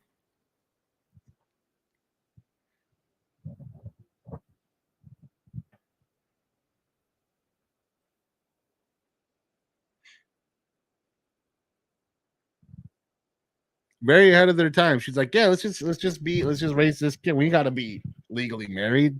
I don't even mean anything no more. I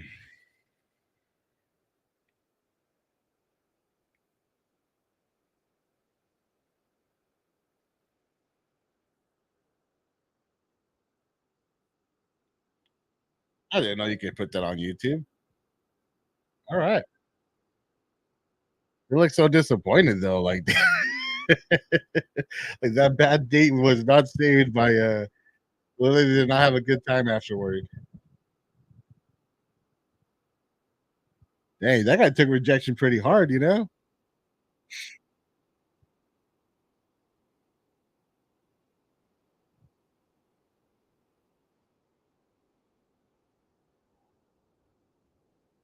I like how she's drinking though. Like this is the 70s, dude. In the 70s, like if you're pregnant, you can still kind of drink. Just don't go too crazy.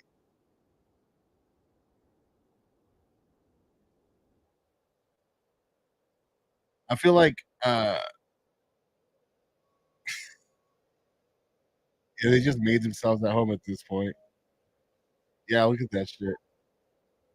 Nice speaker setup at least.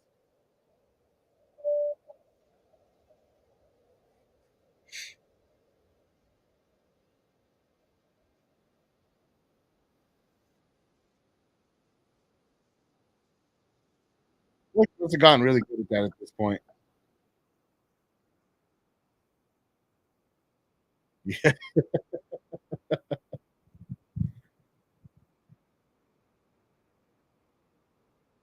he's gonna have that one extra fucking extra degree or what's what I'm looking for here? Putrid zombie and shit, you know? It's just show the passage of time.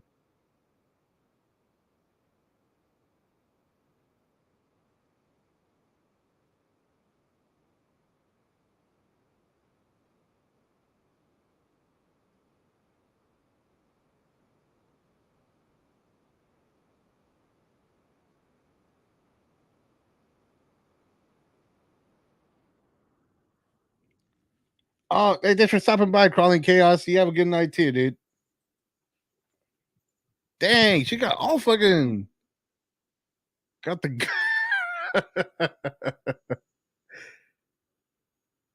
oh, she's just like feeling herself at this point.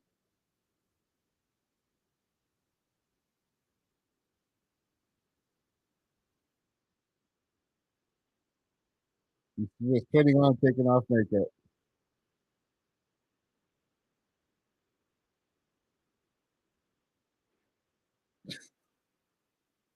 Just living the hipster dream at this point, you know? This is some fucking backyard, back of the mall cottage core shit right here. Dang, that's a low key, a little lazy.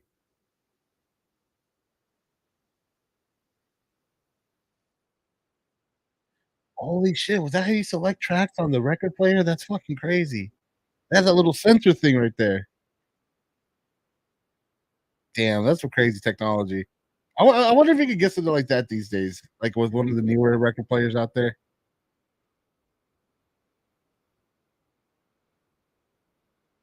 I mean, now they're just kind of living regular fucking American middle class life,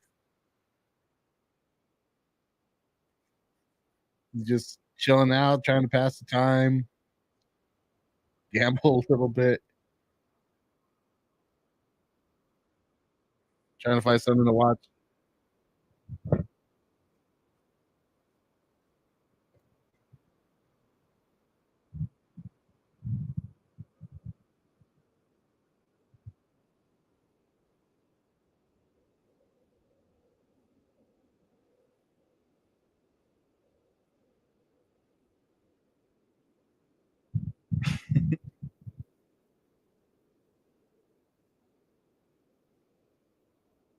Yeah, it's almost like they're all low key sick of each other and just kind of I mean, look how like they're all just really like well dressed and all. It's weirdly hedonistic, but also like nihilistic. TV on, TV off. There's no point. I love that.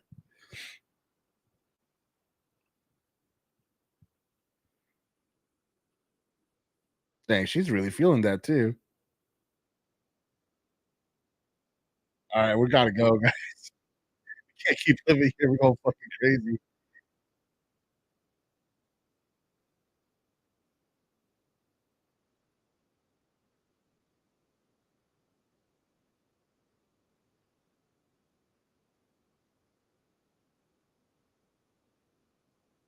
Hey, helicopters are a real bitch to learn to drive too. So she can even do this. That's kind of impressive, I guess.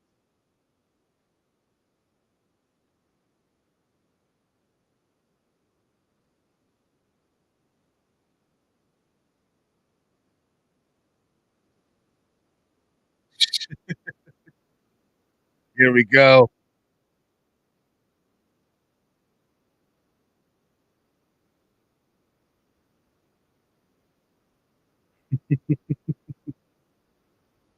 This is what this movie needed, I think. I think it needed a motorcycle gang of chaos. I gotta get me a fucking mustache comb like that. This mustache is out of control, y'all. I'll be real with you.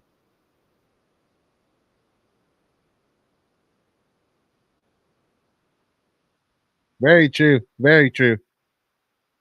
Or if they do, it's gonna be like the end of the movie, right?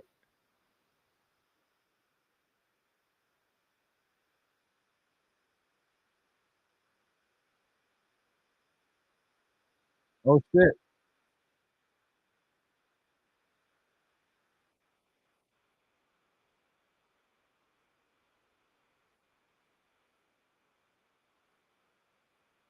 Hmm.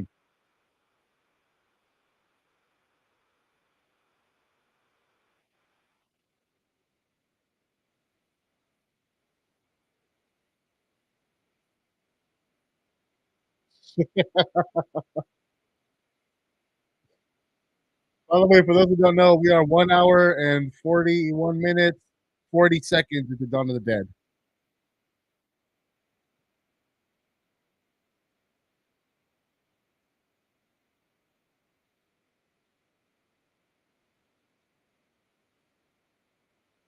Here we go. Fucking love this shit.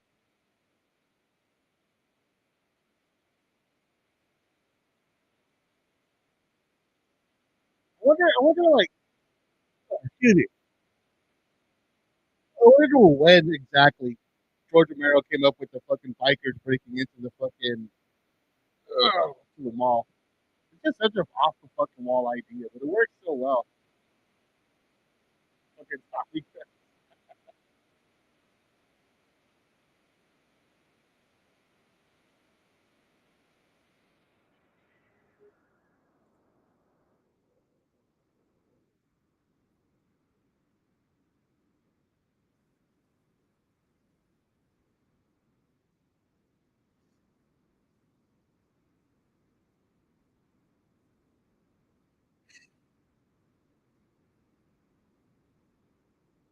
That'd probably be the best way to do it too. On Walking Dead style. It could probably only do it for like 6 months, but do it while you can, I guess, right?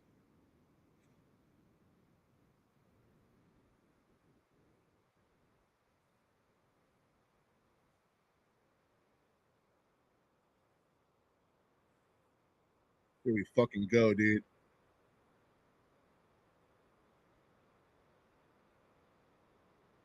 Fucking imagery, I swear to God, dude.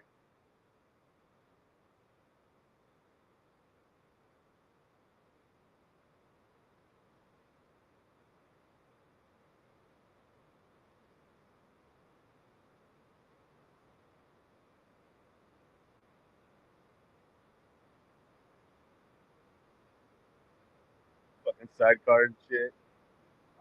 I don't see those anymore. I don't see sidecars anymore. I wonder if they're like illegal or something.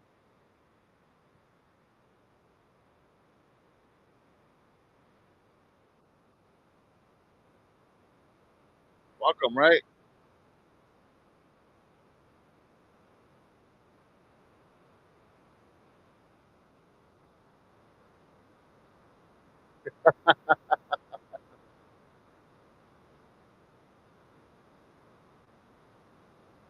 Fuck it, hey, dude. That's Thompson Beatty right there, bro.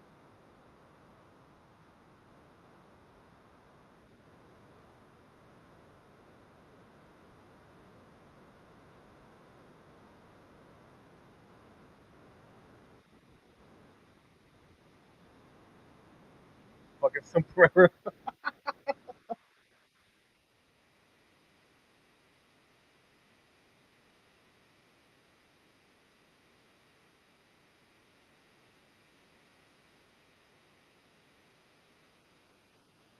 God damn, dude.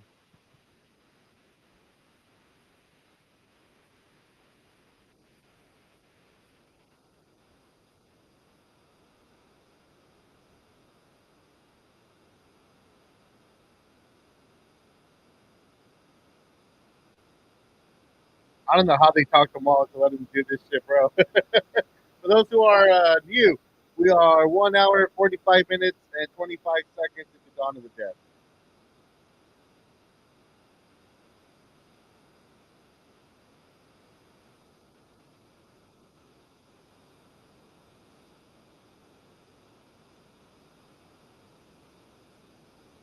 But yeah.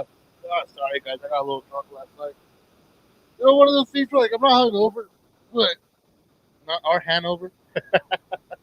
But my body is just kind of like feeling it, you know?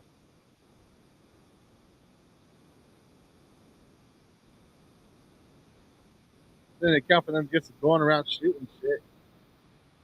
Precious.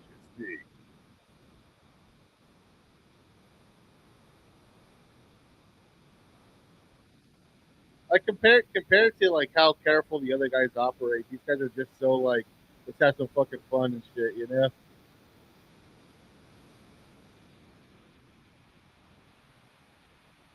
Boom. That's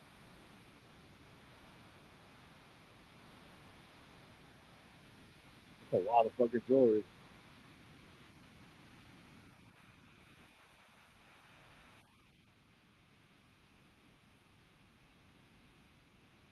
The fucking pies. Oh my fucking god, dude. That's me. That was me right there. I mean, a fucking zombie movie with motherfuckers throwing pies in the faces of zombies. That's just it's seltzer and shit.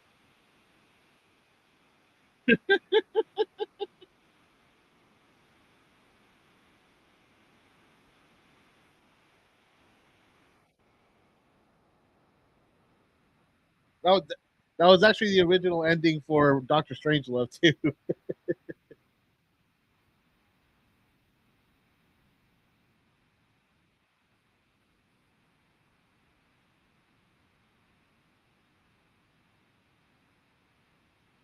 You know, I don't get the whole money thing. I mean, I guess money might still be worth it this early on, but I don't know. Weird thing to worry about, in my opinion.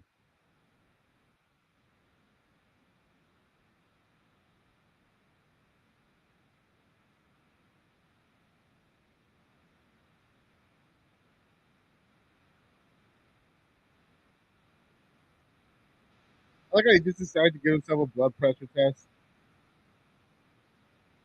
That's just how chaotic it is. Like, fuck it, I guess, right?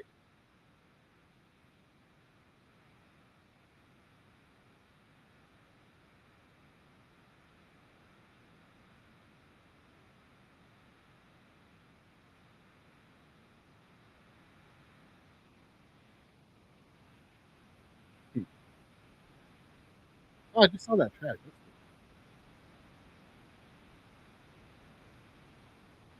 They did it though. Fucking homeboy started shooting the motherfuckers.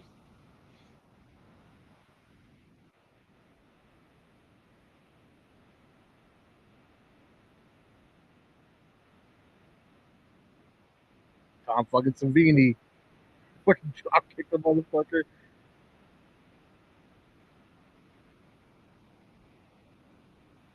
Ooh, That is just a classic fucking machete gag right there. Solid fucking work. Straight up shit like shit.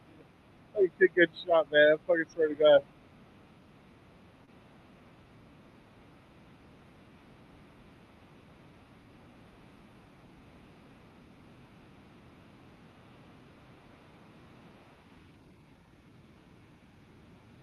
Sombrero guy is a fucking wild card, I tell you.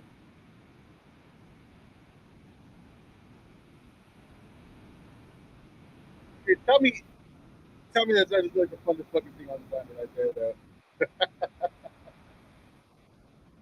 I like how that dude was already dressed for being by the pool. He just falls into the fountain.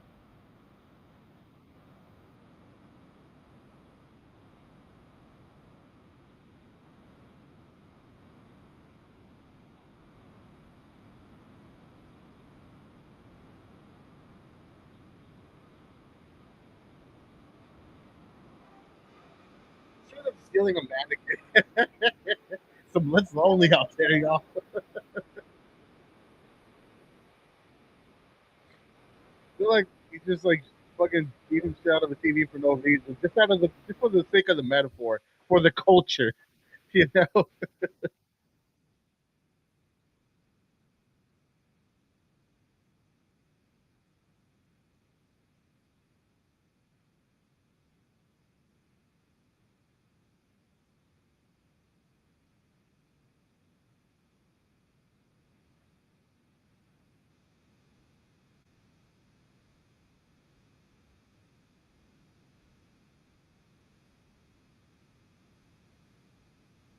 I feel like Sabini's character has some fucking training in combat or something. He's too slick.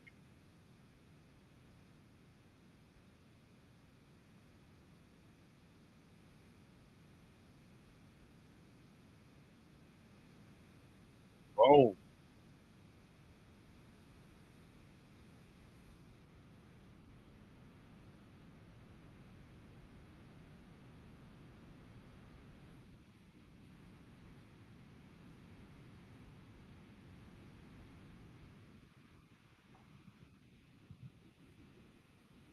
that fucking wall, that false wall was a clever goddamn move, I tell you.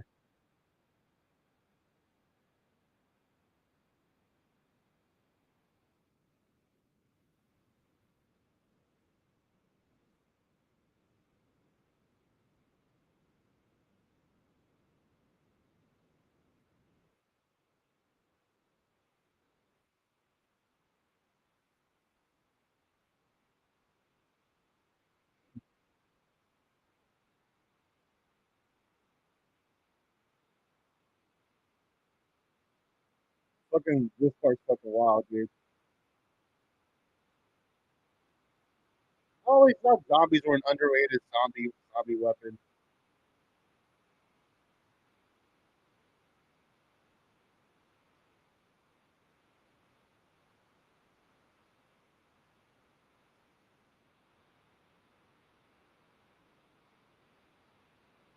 Oh shit! Oh shit! Oh fuck!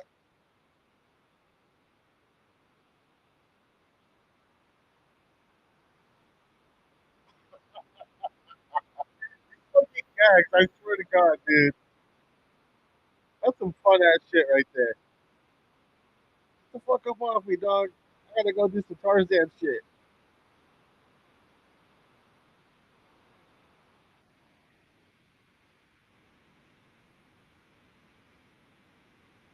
I love that jump off the fucking. I think they got footage of them filming that too in that fucking DVD I had back in the day. Those who are just watching, we're an hour and 53 minutes and 20 seconds into Dawn of the Dead. The link is at the top of the chat.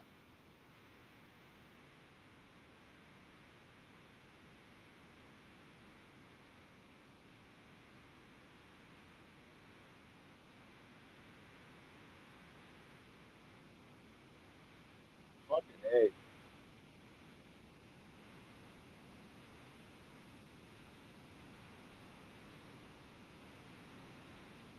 Damn. It's doomed another life right there.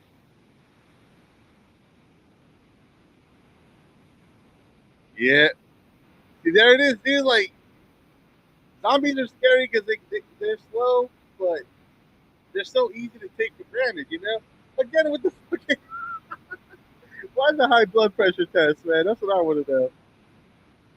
Just doomed himself for what? What are you gonna do if you got blood pressure? Talk to a doctor? It's so dumb, man.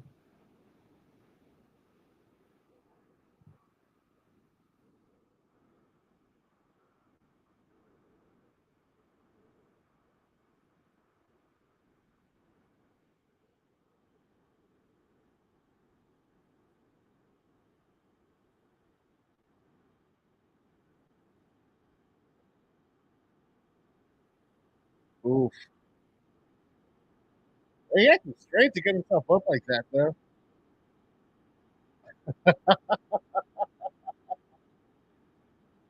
Oh god. Oh, the fucking gore. In all the best ways, exactly. He is like the chaotic like heart of this movie. This fucking so fucking gnarly, dude. Look at I love the fucking when they just rip out the guts and shit.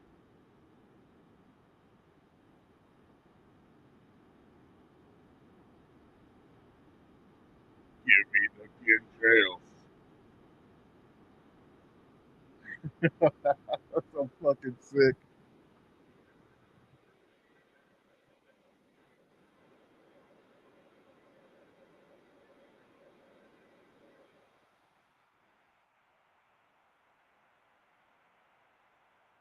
It's too late for him, man.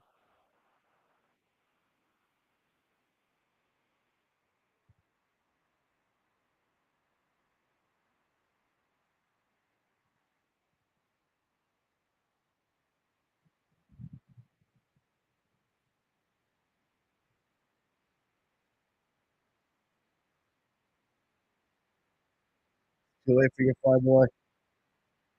You put up a good fight, man.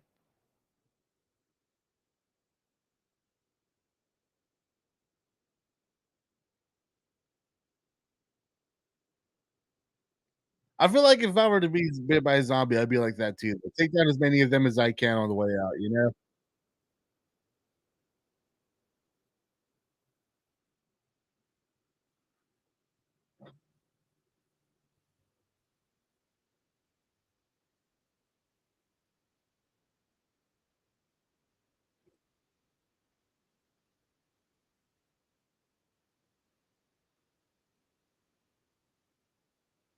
It would have been great if they had a gag where the elevator just ripped the zombie in half, and then the other half is still alive. You know?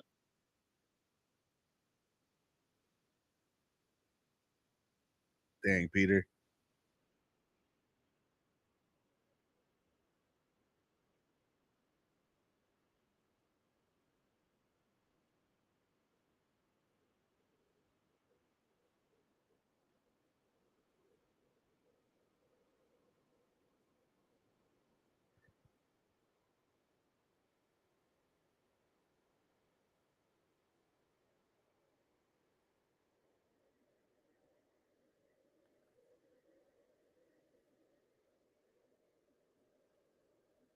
I like how they reveal him like right after that, though.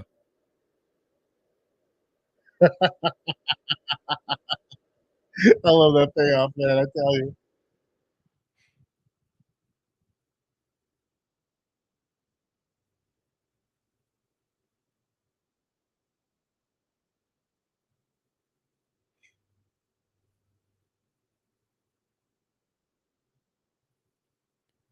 Tell you, it's all sound design. It's all silence, echoes.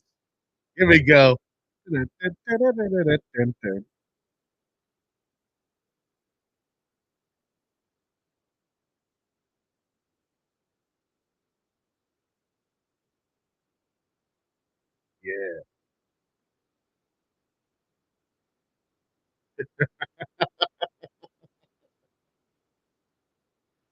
I love Zombie Steve, bro. Here we go.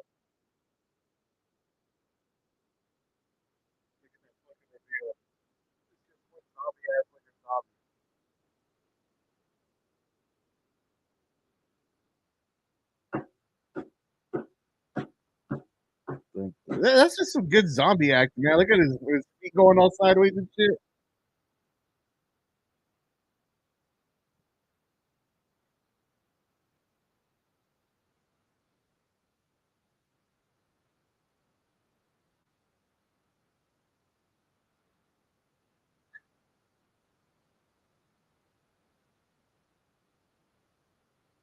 Knocking shit over.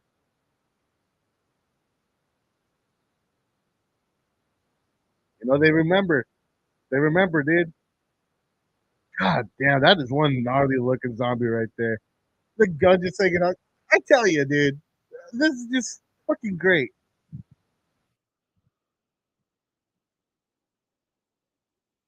I like how this implies that the music is diegetic.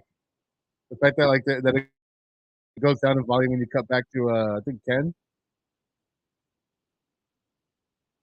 Yep, yep. He shows them where the false wall is. The zombie hands going through the walls is just like a fixture in this series, especially.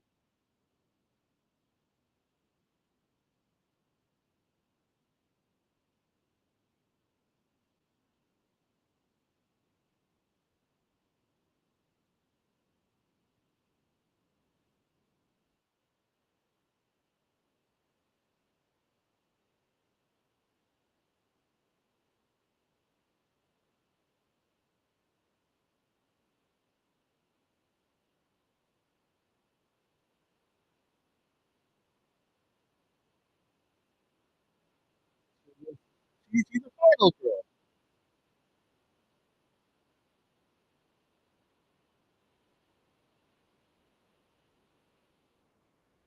I like how Peter's just like made his peace, found his place.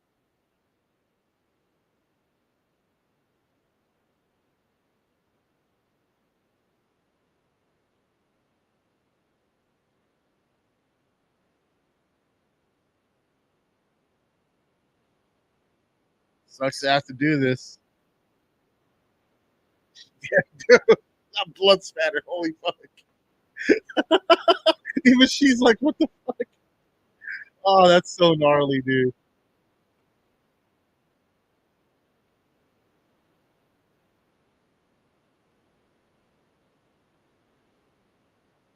I think this is a way for like him to give his life some meaning though through all this, you know? Like a noble sacrifice. It gives it all a bittersweetness to it.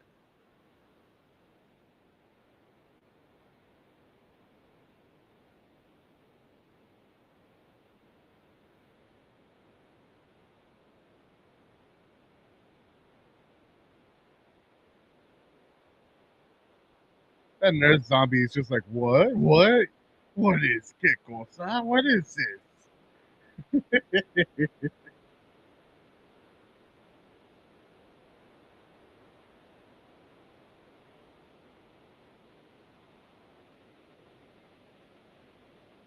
I like how we only really see it's like a Mary Sue moment, right? We only really see her like learn how to land a plane or land a helicopter, but here she goes.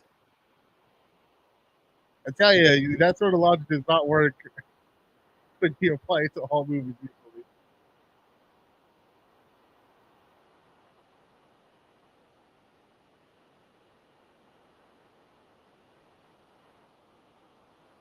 I like how he essentially used himself as a sacrifice to draw them all away, but they're still climbing the ladder anyways.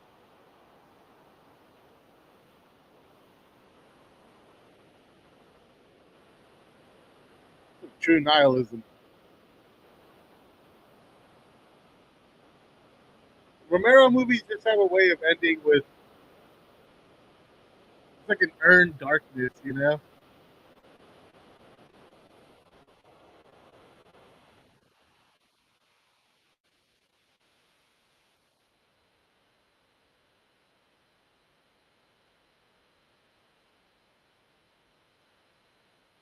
Fuck that. Fuck the wall, yeah! Keep fighting, dude!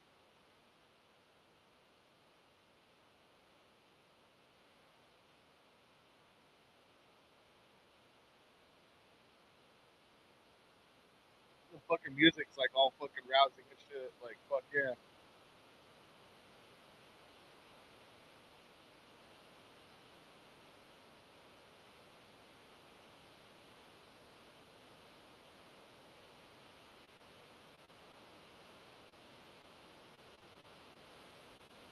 I love the drop kicks, dude.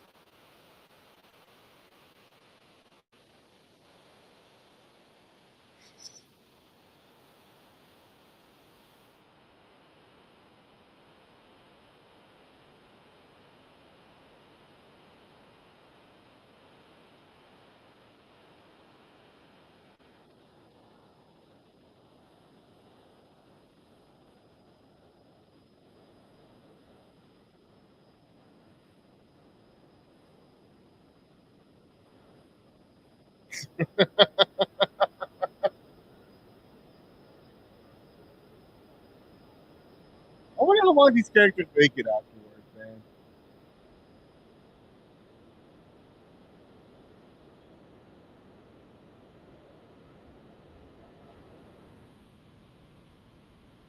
Here we go.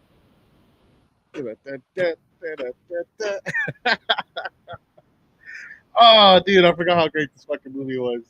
Brian, I think it is Brian. I think I might be wrong, but Viva, thank you so much for joining me while watching this. And thank you, Crawling Chaos, and everyone else who stopped by. Even Riververse Goalposts, everyone. Thanks for watching this with me. I had a hell of a time. I hope you guys did too. Hope anybody watching this in the future had fun watching this with me also. Until next time, I've been Ed. You guys have been super awesome. Thank you. Peace.